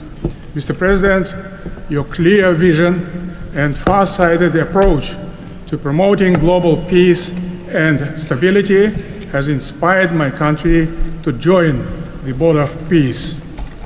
The Board of Peace is widely expected to respond directly to new realities by reinforcing existing multilateral efforts. The world has never seen a move like this. It is absolutely unprecedented because, in essence, peace through construction is a very innovative concept or project, and it has every chance to become a reality by our joint efforts. Therefore, Mr. President, I acknowledge and accept your conviction that lasting peace must be built on concrete actions. As our first step, we are ready to contribute a significant amount of cash finance directly to the Board of Peace without any delay. Kazakhstan is also keen to be part of the restoration and construction process through international companies with strong credentials. The program, mostly funded by our government, may include the construction of infrastructure, housing, residential complexes, schools, hospitals, and other important civilian facilities, as well as the rubble clearance. We pledge to fully accomplish our financial commitment toward the board. As one of the world's major producers of wheat, Kazakhstan is ready to provide humanitarian assistance to enhance food security in Gaza and beyond. Kazakhstan plans to provide 500 scholarships to Palestinian students to pursue academic programs in our universities over a 5-year period. We can share our internationally recognized e-government expertise and other digital solutions. Kazakhstan is willing to support the ISF by deploying military units, including medical units, and sending our observers to the Civil Military Coordination Center. Sustainable development in the Middle East requires new ways to promote peace, cooperation, and trust across the region. That's why Kazakhstan has joined the Abraham Accords. This crucial move is fully aligned with the noble mission of the Board of Peace. Both of them may constitute a solid basis for joint efforts to promote peace and security in the Middle East and to foster economic, humanitarian cooperation in the region and even beyond. Given the global nature of the board's agenda, Kazakhstan is committed to providing practical support, including through hosting meetings at different levels and scales. I also would like to propose to establish a special President Trump's Award of the Board of Peace to recognize his outstanding peace-building efforts and achievements. I am confident, Mr. President, that under your strong leadership, the Board of Peace will successfully deliver its great noble mission. Thank you. Next, the President of the Republic of Uzbekistan. Уважаемый господин президент Трамп, ваше превосходительство, позвольте выразить искреннюю признательность президенту Соединенных Штатов Америки Дональду Трампу за созыв инаугурационного заседания Совета. Несомненно, сегодняшний саммит – это результат политической воли и прагматизма президента Трампа. Узбекистан поддержал миротворческую инициативу о создании Совета мира и твердо заявил о намерении принять практическое участие в ее успешной реализации. Убежден, что работа Совета позволит сформировать благоприятную обстановку для экономического и социального восстановления сектора Газа. При этом любой механизм внешнего управления должен непременно опираться на внутреннюю поддержку населения сектора.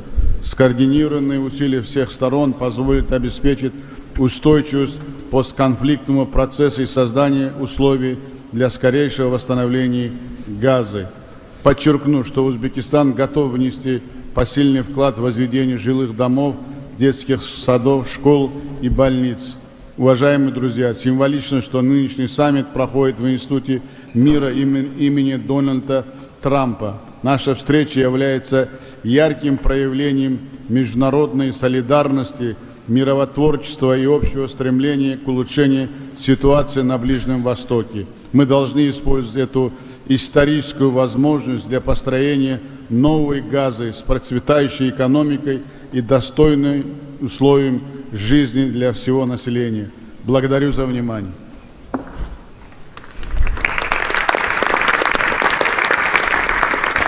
The President of the Republic of Indonesia.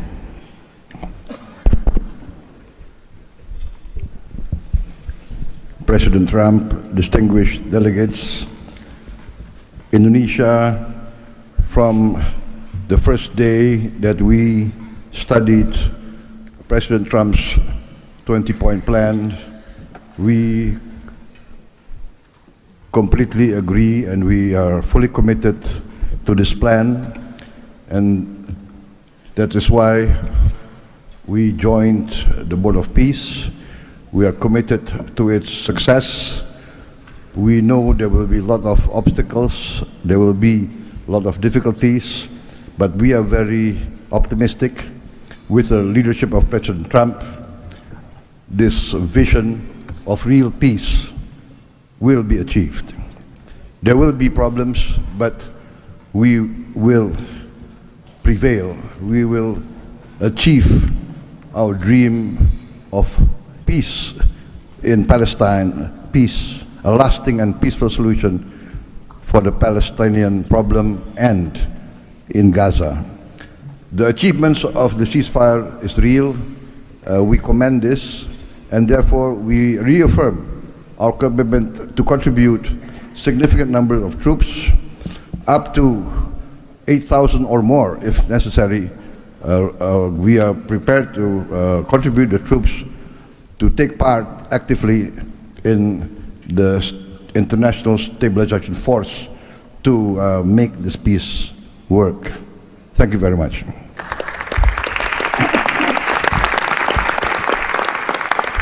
The President of Romania. First of all, President Trump, thank you for convening this very important meeting, and thank you for your involvement and leadership for the peace plan in Gaza, a peace plan that have been comprehensive and stable, and also for your efforts and results in other parts of the world. I think everyone desires peace, stability, prosperity in Gaza, but the question is how to act for, and that's why this meeting and this format is important. What Romania can do? First, on the humanitarian situation, we can increase the number of flights in order to extract children with disease and to treat in Romanian hospitals. We've done already, and we can do for 1,000 children and 4,000 family members. Secondly, we had a good expertise in emergency response system like ambulance, fire systems, and we can help in order to rebuild that system, and we can donate some equipment. Third, we are already offering some scholarships for Palestinian students, and we can extend the program, and we can help also to rebuild, refurbish the schools in Gaza. And fourth, I think the most important, we had also some expertise. We can help to rebuild the institutions, like police, like justice, like public administration. We have done that in other parts of the world, so we have some expertise. We can contribute with experts, with trainers, and also it's important to say that we have traditionally good relation with Jewish people and with the Palestinian people, so it will help. So we can count on us. Thank you. The Prime Minister of the Republic of Albania. Thank you for inviting me to be part of this journey, Mr. President. The fully aligned bipartisan vote of support this initiative received in our parliament speaks for itself about how honored Albania is to be a founding member of this new organization. Many in Europe say the Board of Peace is meant to substitute the United Nations. It does not look to me like an attempt to replace the UN, but if it helps shake that agonizing giant and inshallah wake it up, then God bless the Board of Peace. Mr. President, we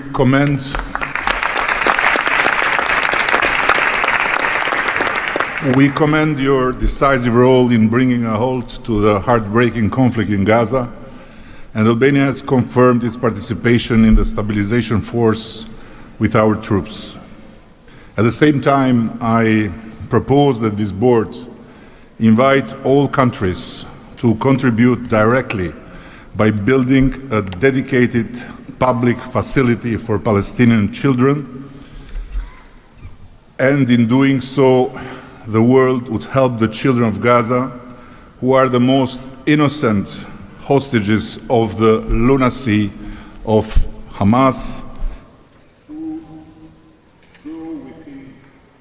to grow within the tangible presence of the largest chain of hands humanity has ever joined together, by not only putting the money but bringing their own architects in this, so the world will transform an wound of history into an oasis of hope, where compassion takes concrete form and the future is shaped around those who deserve it most, the next generations of Palestinians. Albania will be privileged to stand in that chain.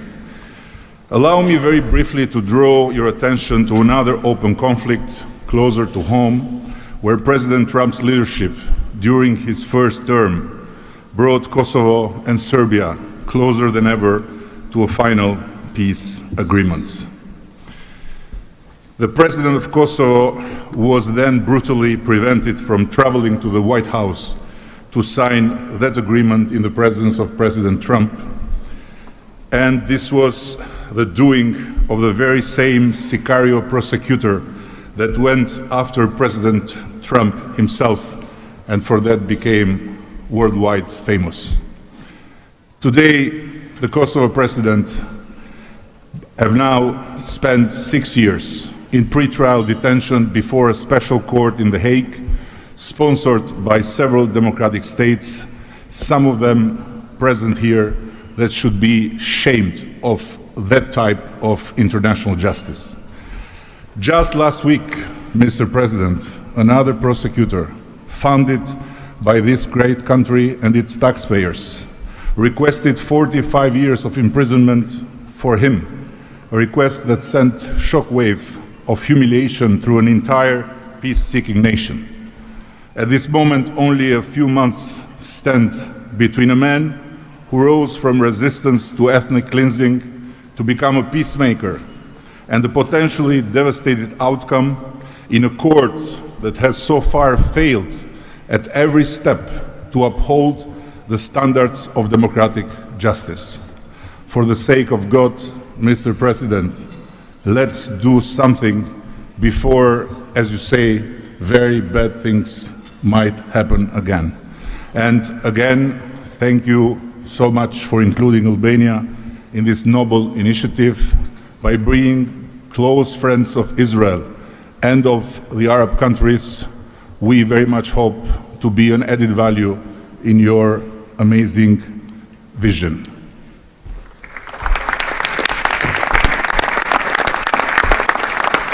Next, the Prime Minister of Egypt. Your Excellency President Donald Trump, distinguished participants, I thank President Trump for convening this meeting. His Excellency's direct involvement and commitment to promoting peace in the region has been instrumental in achieving an end to the conflict in Gaza, which was previously considered unattainable. Egypt supports President Trump's vision to usher in a new era of peace and coexistence among the people of the region, in which the Palestinian people enjoy the rights to self-determination and statehood, in accordance to relevant international resolutions. Egypt also appreciates President Trump's firm position on rejecting the annexation of the West Bank. Egypt supports the mandate of the Board of Peace as a principal framework for governing the transitional period in Gaza. It is necessary to fully empower the National Committee for the administration of Gaza to function effectively from within and throughout the Strip. Also, preserving the institutional and geographical link between the West Bank and Gaza is vital for the Palestinian Authority to eventually resume its role in Gaza. Within the framework of Egypt's support to President Trump's plan, Egypt will continue its effort to train Palestinian police personnel to maintain security within the Strip. Egypt values President Trump's position rejecting the deportation of the Palestinian people from Gaza as reflected in the 20 points plan, and stresses the importance of initiating early recovery projects in the whole of the Strip in a manner that preserves its geographic unity.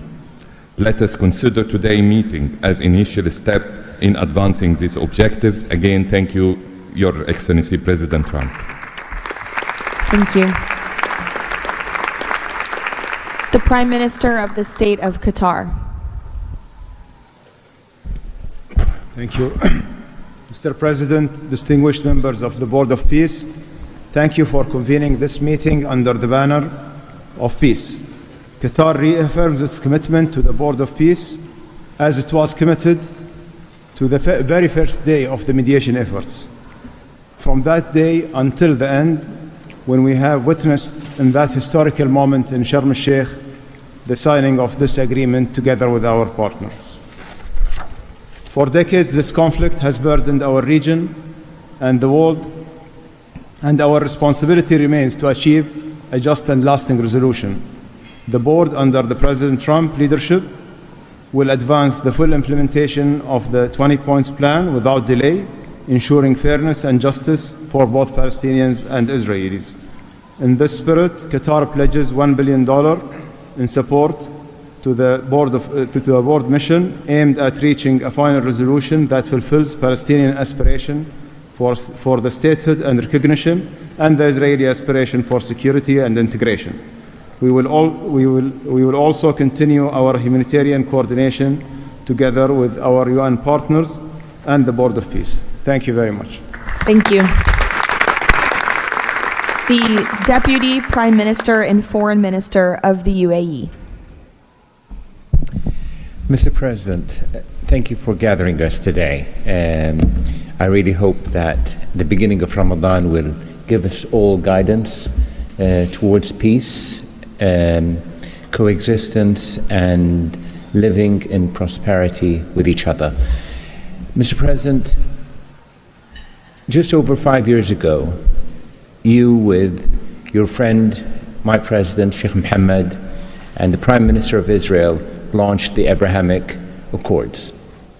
And since then, we've managed not only to work with you, with Israel, towards a better future for the region, but even when October 7th took place, the UAE managed to work with Israel in providing, since the war started, almost $3 billion of assistance to the Palestinian people in Gaza. Today, Mr. President, the UAE announces a further $1.2 billion for supporting Gaza through the Board of Peace, which I'm delighted that I've been working with so many friends like Steve and Jared, Secretary Rubio, who's been so inspiring in so many other ways, on so many other fronts, and looking forward working with him for in the future. And Mr. President, if it wasn't for your support, I think this board would not have been gathered. We would not have had the meeting in New York to end this war, when you gathered 8 leaders of the region to end this war.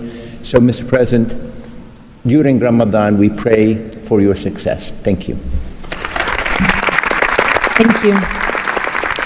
The Minister of Foreign Affairs of the Kingdom of Morocco. Thank you. Mr. President, His Majesty King Mohammed VI welcomes and supports your vision and leadership to foster peace and prosperity around the world, and in particular in the Middle East. Thanks to your peace plan for Gaza, a ceasefire was achieved, a tragic war was ended, lives were saved, and a pragmatic and forward-looking approach to rebuild Gaza was crafted. Today, as a committed founding member of the Board of Peace and upon instructions of His Majesty King Mohammed VI, Morocco is pledging the following in honor of the President Trump's visionary peacemaking. 1. Morocco has already made the first ever financial contribution to the Board of Peace. 2. Morocco is ready to deploy police officers and train policemen from Gaza. 3. Morocco will deploy a high-ranking military officers to ISF Joint Military Command. 4.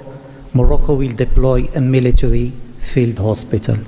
5, Morocco is ready to lead a de-radicalization program to fight hate speech and promote tolerance and coexistence. To conclude, allow me, Mr. President, to briefly highlight 4 elements. The conditions set in phase 2 of the your 20-point plan should be met for the success of our action. Preserving stability in the West Bank is crucial. The Palestinian ownership is important through legitimate institutions. Lastly, you are, Mr. President, the only leader able to bring peace to the Middle East. We hope that the stabilization of Gaza will help launching a global and genuine peace process based on the two-state solution. Thank you. Thank you. The Minister of Foreign Affairs of the Republic of Turkey. Mr. President, distinguished participants, after 2 years of immense suffering, ceasefire in Gaza has been achieved thanks to President Trump's personal engagement and our collective efforts. Yet the humanitarian situation remains fragile, and ceasefire violations continue to occur. A prompt, coordinated, and effective response is therefore essential. President Erdogan remains fully committed to Gaza's security, stabilization, and recovery. Turkey has already been providing immense amount of humanitarian assistance to Gaza. We can also contribute meaningfully to the rehabilitation of health and education sectors, as well as the training of the police force. In addition, we are prepared to provide troops to the International Stabilization Force. Mr. President, Turkey will continue to support your efforts towards a just and lasting peace. We remain convinced that the foundation of such peace is the two-state solution. Let us work towards that objective for the benefit of all peoples of the region. Thank you. The Minister of Foreign Affairs of the State of Kuwait. I'll be delivering my statement in Arabic. فخامة الرئيس دونالد ترامب، رئيس الولايات المتحدة الأمريكية الصديقة، رئيس مجلس السلام، أصحاب الجلالة والفخامة والسمو والمعالي، الحضور الكريم، السلام عليكم ورحمة الله وبركاته. أود أنقل لكم تحيات حضرة صاحب السمو الشيخ مشعل أحمد الجابر الصباح حفظه الله ورعاه أمير دولة الكويت، وتمنيات سموه بالتوفيق والنجاح لأعمال هذا المجلس. كما نتقدم بخالص الشكر لفخامة الرئيس دونالد ترامب على جهودها المقدرة والرامية إلى المساهمة في التوصل إلى إنهاء حالة الصراع، بما يؤول نحو إقامة الدولة الفلسطينية المستقلة على حدود 4 من يونيو لعام 1967 وعاصمتها القدس الشرقية، وفقا لقرارات الشرعية الدولية بما فيها القرار 2803 ومبادرة السلام العربية. إننا نجدد دعم دولة الكويت المبدئي والثابت والتاريخي للشعب الفلسطيني الشقيق وقضيته العادلة، ولطالما كانت القضية الفلسطينية ودعمها تشكل أحد ركائز السياسة الخارجية الكويتية، الأمر الذي يحتم علينا دعم كافة الجهود والمبادرات الرامية إلى إحلال السلام، بما فيها خطة فخامة الرئيس الأمريكي دونالد ترامب ذات النقاط 20، معربين عن أملنا باستمرار نجاح هذا المسار، والذي يظل مرهونا بتكاتف وتضامن المجتمع الدولي. ختاما، مالية بقيمة $1 مليار أمريكي على مدى السنوات القادمة، دعما لجهود مجلس السلام وتأكيدا على التزام دولة الكويت الثابت بدعم كل مسعى يهدف إلى رفع المعاناة عن الشعب الفلسطيني الشقيق وتحقيق الأمن والاستقرار في غزة. والسلام عليكم ورحمة الله وبركاته. Thank you. The Minister of State for Foreign Affairs of the Kingdom of Saudi Arabia. Thank you, Mr. President, distinguished members of the board, distinguished guests. It is a pleasure to be here with you as we embark on a journey towards establishing a lasting and just peace in the Middle East, a peace that results in two states, Israel and Palestine, living side by side in peace and security, a peace that results in transforming our region from death and destruction to hope and prosperity by integrating the region, bringing together its resources and unleashing its potential. The Kingdom of Saudi Arabia, Mr. President, has been seeking peace and justice in the Middle East for a very long time. In 1981, King Fahd offered the 8-point plan, which was adopted by the Arab world at the summit in Fez, that essentially established or reconfirmed the notion of land for peace. In 2002, Saudi Arabia, the late King Abdullah, launched the Arab Peace Initiative, which was adopted by the Arab world unanimously, as well as by the Islamic world.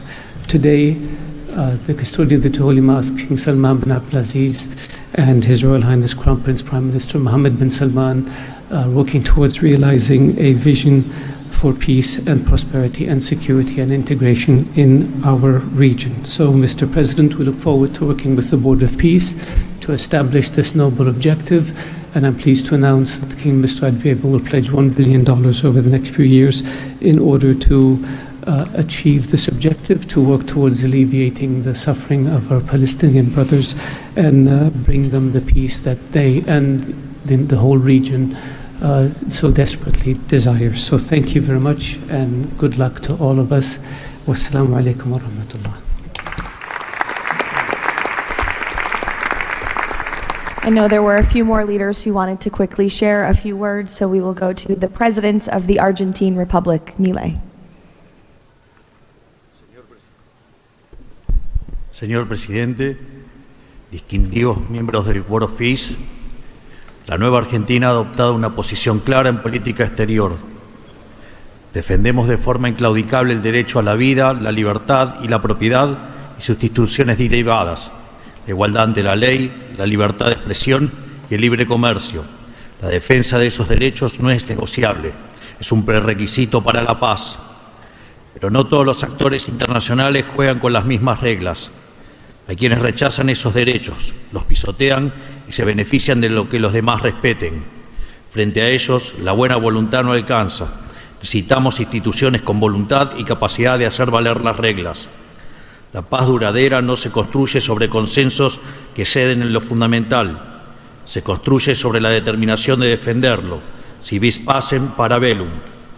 La Argentina participa de este Consejo con la convicción de que la paz exige decisión política y una arquitectura institucional capaz de sostener soluciones reales en el tiempo. El presidente Trump ha predicado con el ejemplo, mediando el acuerdo de paz en Gaza, acuerdo que luego ratificó la resolución 2803 del Consejo de Seguridad de las Naciones Unidas. El Consejo de la Paz nace como expresión de ese liderazgo, con el mandato de ejecutar un plan de pacificación y reconstrucción, y los mecanismos para hacerlo, entre ellos una fuerza internacional de estabilización. En esta etapa inicial, Argentina está lista para contribuir. Ponemos a disposición la colaboración de nuestros cascos blancos. Nuestra trayectoria en operaciones de paz es un capital probado que ponemos al servicio de la fuerza de estabilización. Creemos en una diplomacia que asume riesgos para alcanzar la paz. Creemos en el liderazgo que enfrenta desafíos complejos con determinación, como el del presidente Trump. Y creemos que la única paz que vale la pena construir es la que descansa sobre los derechos innegociables del hombre. El Consejo de la Paz ofrece un marco para avanzar en esa dirección. La Argentina lo respalda. Muchas gracias. Thank you. The Prime Minister of Hungary, Mr. Orbán.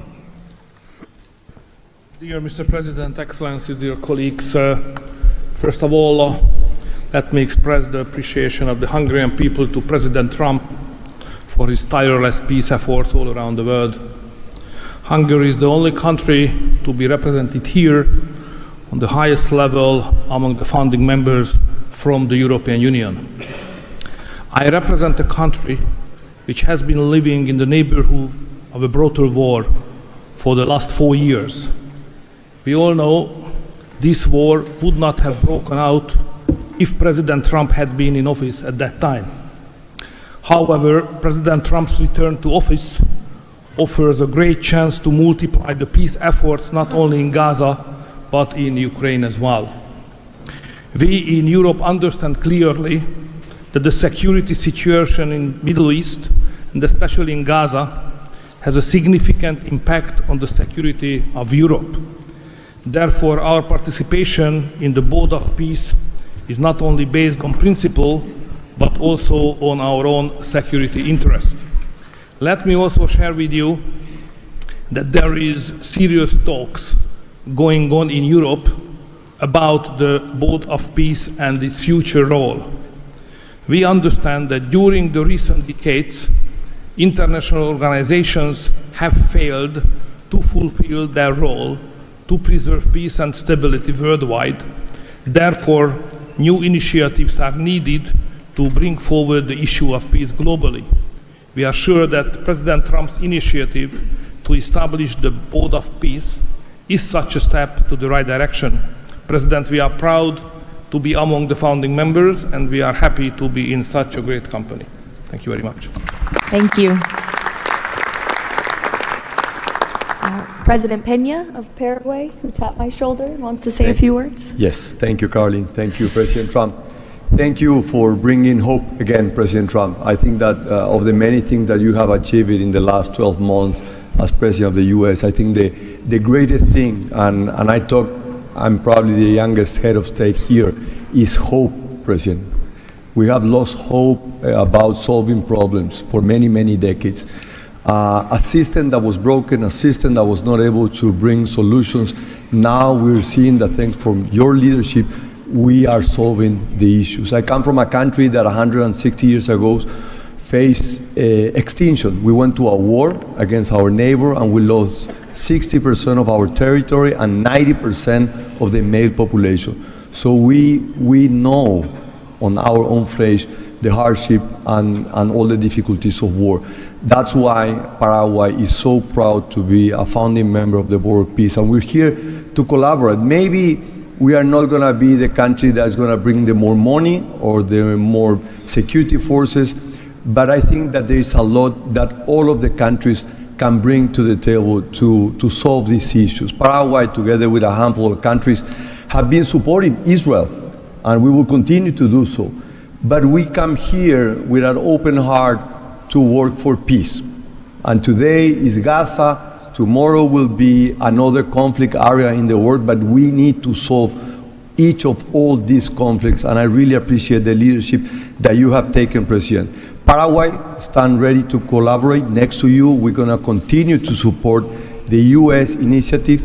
Probably the only day that we're not going to be able to support the USA is going to be on June 12th, because Paraguay is going to be facing the U.S. in the World Cup.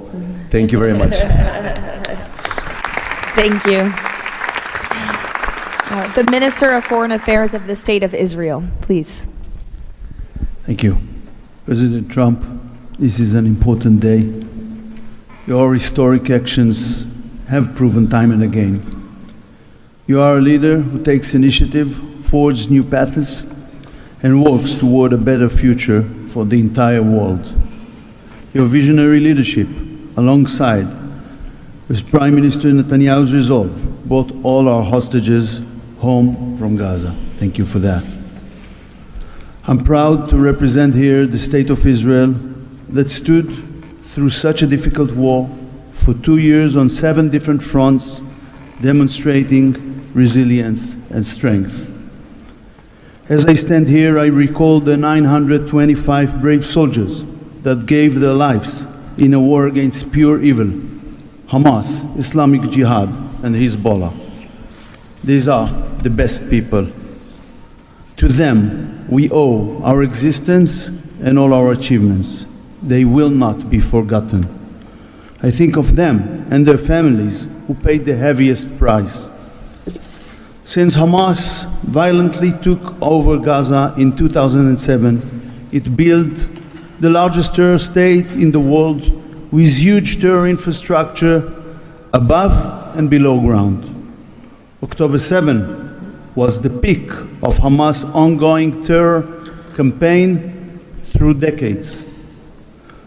Hamas raped and murdered women, killed children in front of their parents and parents in front of their children, burned whole families alive. That terrible day will not be forgotten, and we must act to ensure it never repeats itself. Distinguished leaders, all previous plans for Gaza failed because they never addressed the core issues: terror, hate, incitement, and indoctrination. At the heart of President Trump's comprehensive plan are the disarmament of Hamas and Islamic Jihad, demilitarization of Gaza Strip, and de-radicalization of Palestinian society there. It's the first plan to address the root of the problem. We support it and are working and will work toward its success. As Mr. Mladenov emphasized, Hamas must be disarmed. That includes all its weapons, its terror infrastructure, underground tunnel network, and weapons production facilities must all be dismantled. As the plan emphasized, there must be a fundamental de-radicalization process. The infrastructure that indoctrinates Palestinian children to hate and kill Jews in educational and religious institutes should no longer exist. All those are important not only for the Israelis. Gazans have lived under a terror regime for decades. The people of Gaza must be liberated from these terrorists. I want to make this opportunity to wish Muslims around the world Ramadan Kareem. Distinguished leaders, President Trump's visionary leadership creates, for the first time, an opportunity for a better future. On behalf of Israel, I say thank you, Mr. Trump. Thank you for your leadership. Thank you. Lastly, the Prime Minister of Pakistan.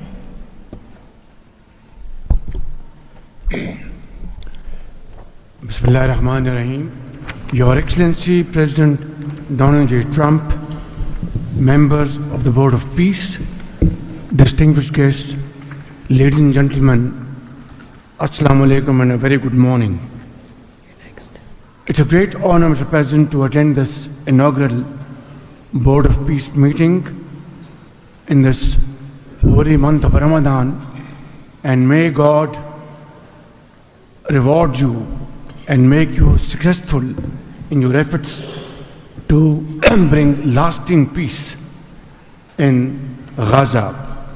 Mr. President, we deeply appreciate your unique initiative and your dynamic leadership in advancing peaceful solutions to conflicts across the globe. Your bold diplomacy has surely brought calm to many international serious hotspots. Your timely and very effective intervention to achieve ceasefire between India and Pakistan potentially averted loss of tens of millions of people. You have truly proved to be a man of peace. And let me say, Mr. President, you are truly savior of South Asia. The people of Palestine have long endured illegal occupation and immense suffering. And to achieve long-lasting peace, it is very important that ceasefire violation must end to preserve lives and advance reconstruction efforts. The people of Palestine must exercise full control of their land and their future in line with UN Security Council resolutions. Mr. President, we must work together towards a credible pathway to Palestinian self-determination through the establishment of an independent, sovereign, and contiguous state of Palestine in line with the relevant resolutions. Mr. President, we hope that under your visionary and dynamic leadership, we will ensure a just and lasting resolution to the issue of Palestine. And today is a day which will mark a place in the annals of history that through your efforts, through your untiring support and great efforts, long-lasting peace in Gaza will be achieved, will be your legacy for all time to come. Thank you.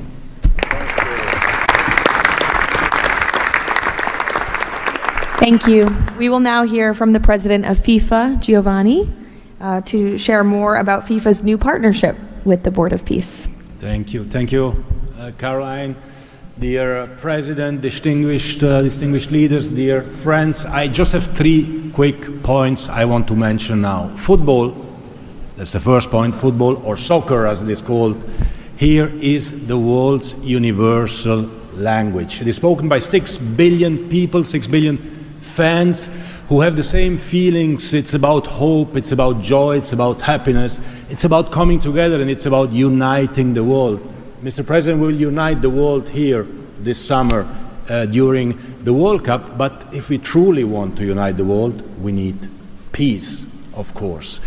And this brings me to the second point, because today we announce a true partnership between the Board of Peace and FIFA, and I'm very proud and very happy to announce this after having heard your presentations in Davos. I was feeling that we need to help, we need to do something. Everyone has to support peace. Everyone in this room, Mr. President, everyone outside of this room who would like to be in this room has to support peace as well. We all have to contribute for this, and that's why FIFA wants to contribute, because we don't have to just rebuild houses or schools or hospital or roads. We also have to rebuild and build people, emotion, hope and trust. And this is what football, my sport, is about. And the third point is that, of course, as you all know, images speak louder and better than words. So we prepared a short video, and you can watch this video. I invite you to look at it carefully. Thank you very much. God bless peace, and God bless the Board of Peace. Ramadan Kareem. Thank you.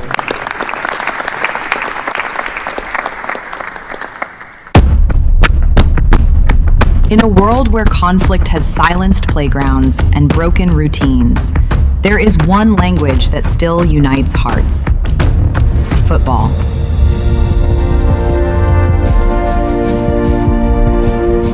A simple ball, a shared field, a reason to believe again.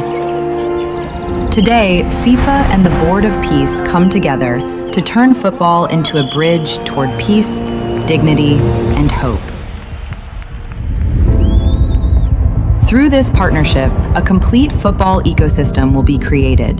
FIFA and the Board of Peace will build football pitches, FIFA arenas, academies, and stadiums. This initiative will support the creation of leagues at youth, amateur, and regional level, strengthening community engagement both on and off the pitch. It will also generate diverse professional opportunities, supporting the development of local talent not only on the field, but across all areas that bring football to life.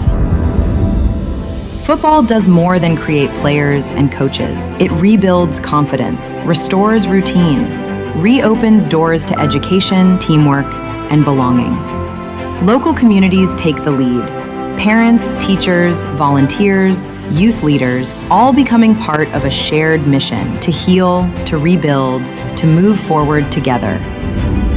Around every pitch, new emotions and long-lasting memories emerge. Community matches, fan gatherings, youth education, and sport programs. New job opportunities appear to become coaches, players, sport doctors, administrators, events organizers. We will create football ecosystem with thousands of people to be involved and engaged constantly. Together, FIFA and the Board of Peace will build, in Gaza, 50 FIFA arena mini pitches, with a cost of around $50,000 per unit. This represents a $2.5 million investment. 5 full-size pitches in 5 different districts, at around $1 million per pitch. A FIFA academy with an estimated investment of $15 million. And a national stadium for 20,000 to 25,000 spectators, valued at around $50 million.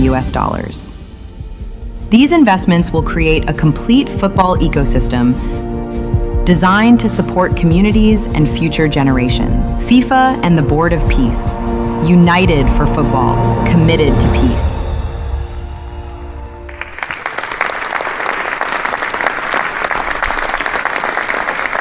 Thank you, Gianni. That's wonderful. In advance of today's meeting, members of the Board of Peace were asked to vote on a resolution establishing the principles of financial integrity and transparency that will guide the board's work, and that resolution has passed unanimously. So now President Trump, as chairman of the board, will sign the resolution in the presence of a quorum of the board.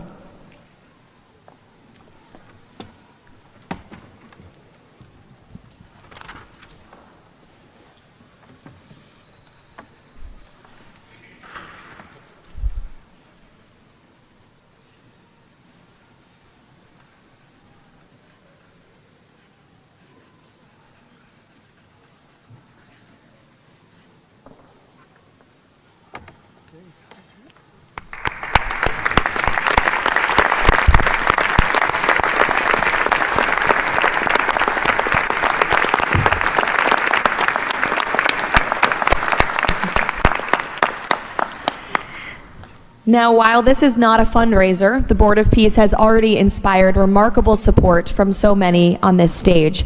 As President Trump announced earlier, total pledges exceed $6.5 billion in relief and rebuilding in Gaza, and thousands of personnel have been committed to help preserve the ceasefire and secure enduring peace.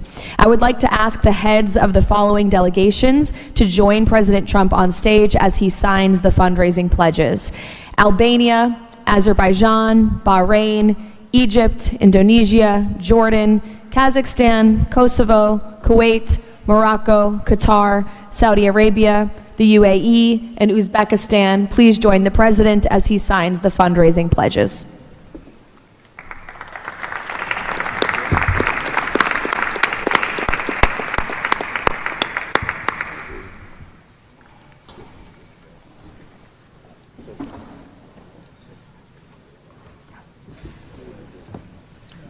We'll go that way, and then so you want to go.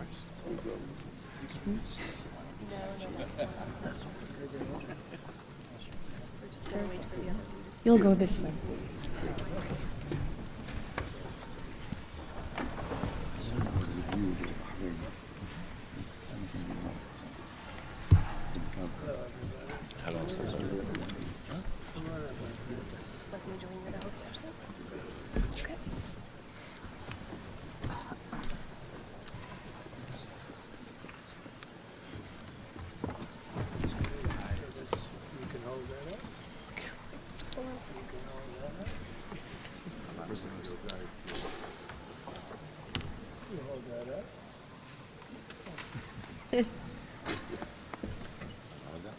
Sure.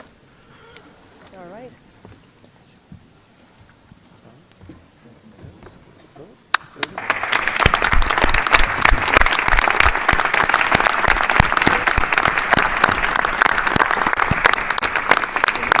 Congratulations.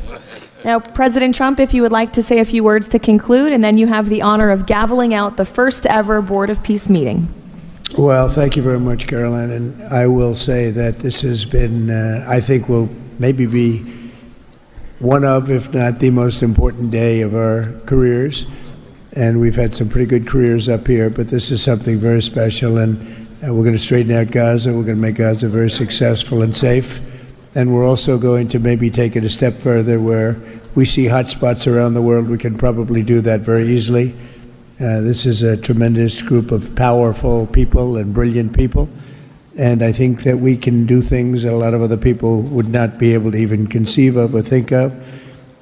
We will help Gaza. We will straighten it out. We will make it successful. We will make it peaceful. And we will do things like that in other spots. Spots will come up. Things will happen that nobody's even thinking about now and not even conceivable. But we will take care of a lot of things, and we'll work again with the United Nations and bring it back to health. It needs help. It's got tremendous potential, but it needs a lot of help. And I think we can start with doing that pretty soon, Michael. I think we're going to work on that very strongly.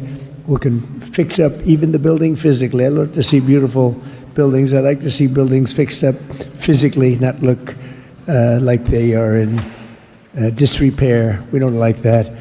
So we're going to do a job with the United Nations. We're going to have some very good people, and you have some very good people there right now, but we're going to put some extra people in, and we're going to have it help us.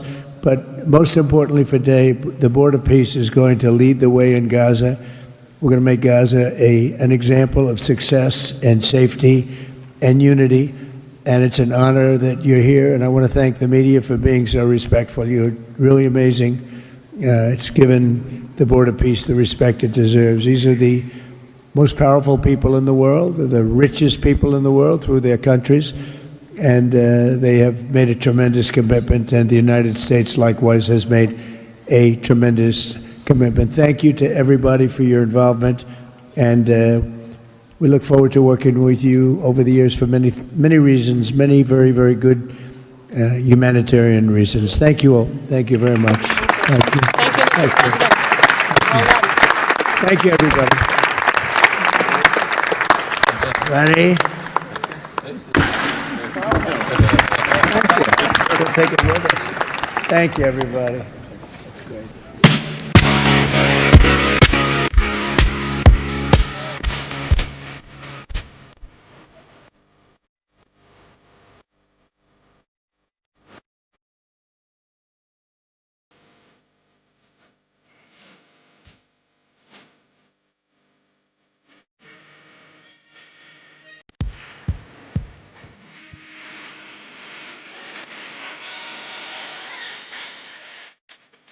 To build it steady.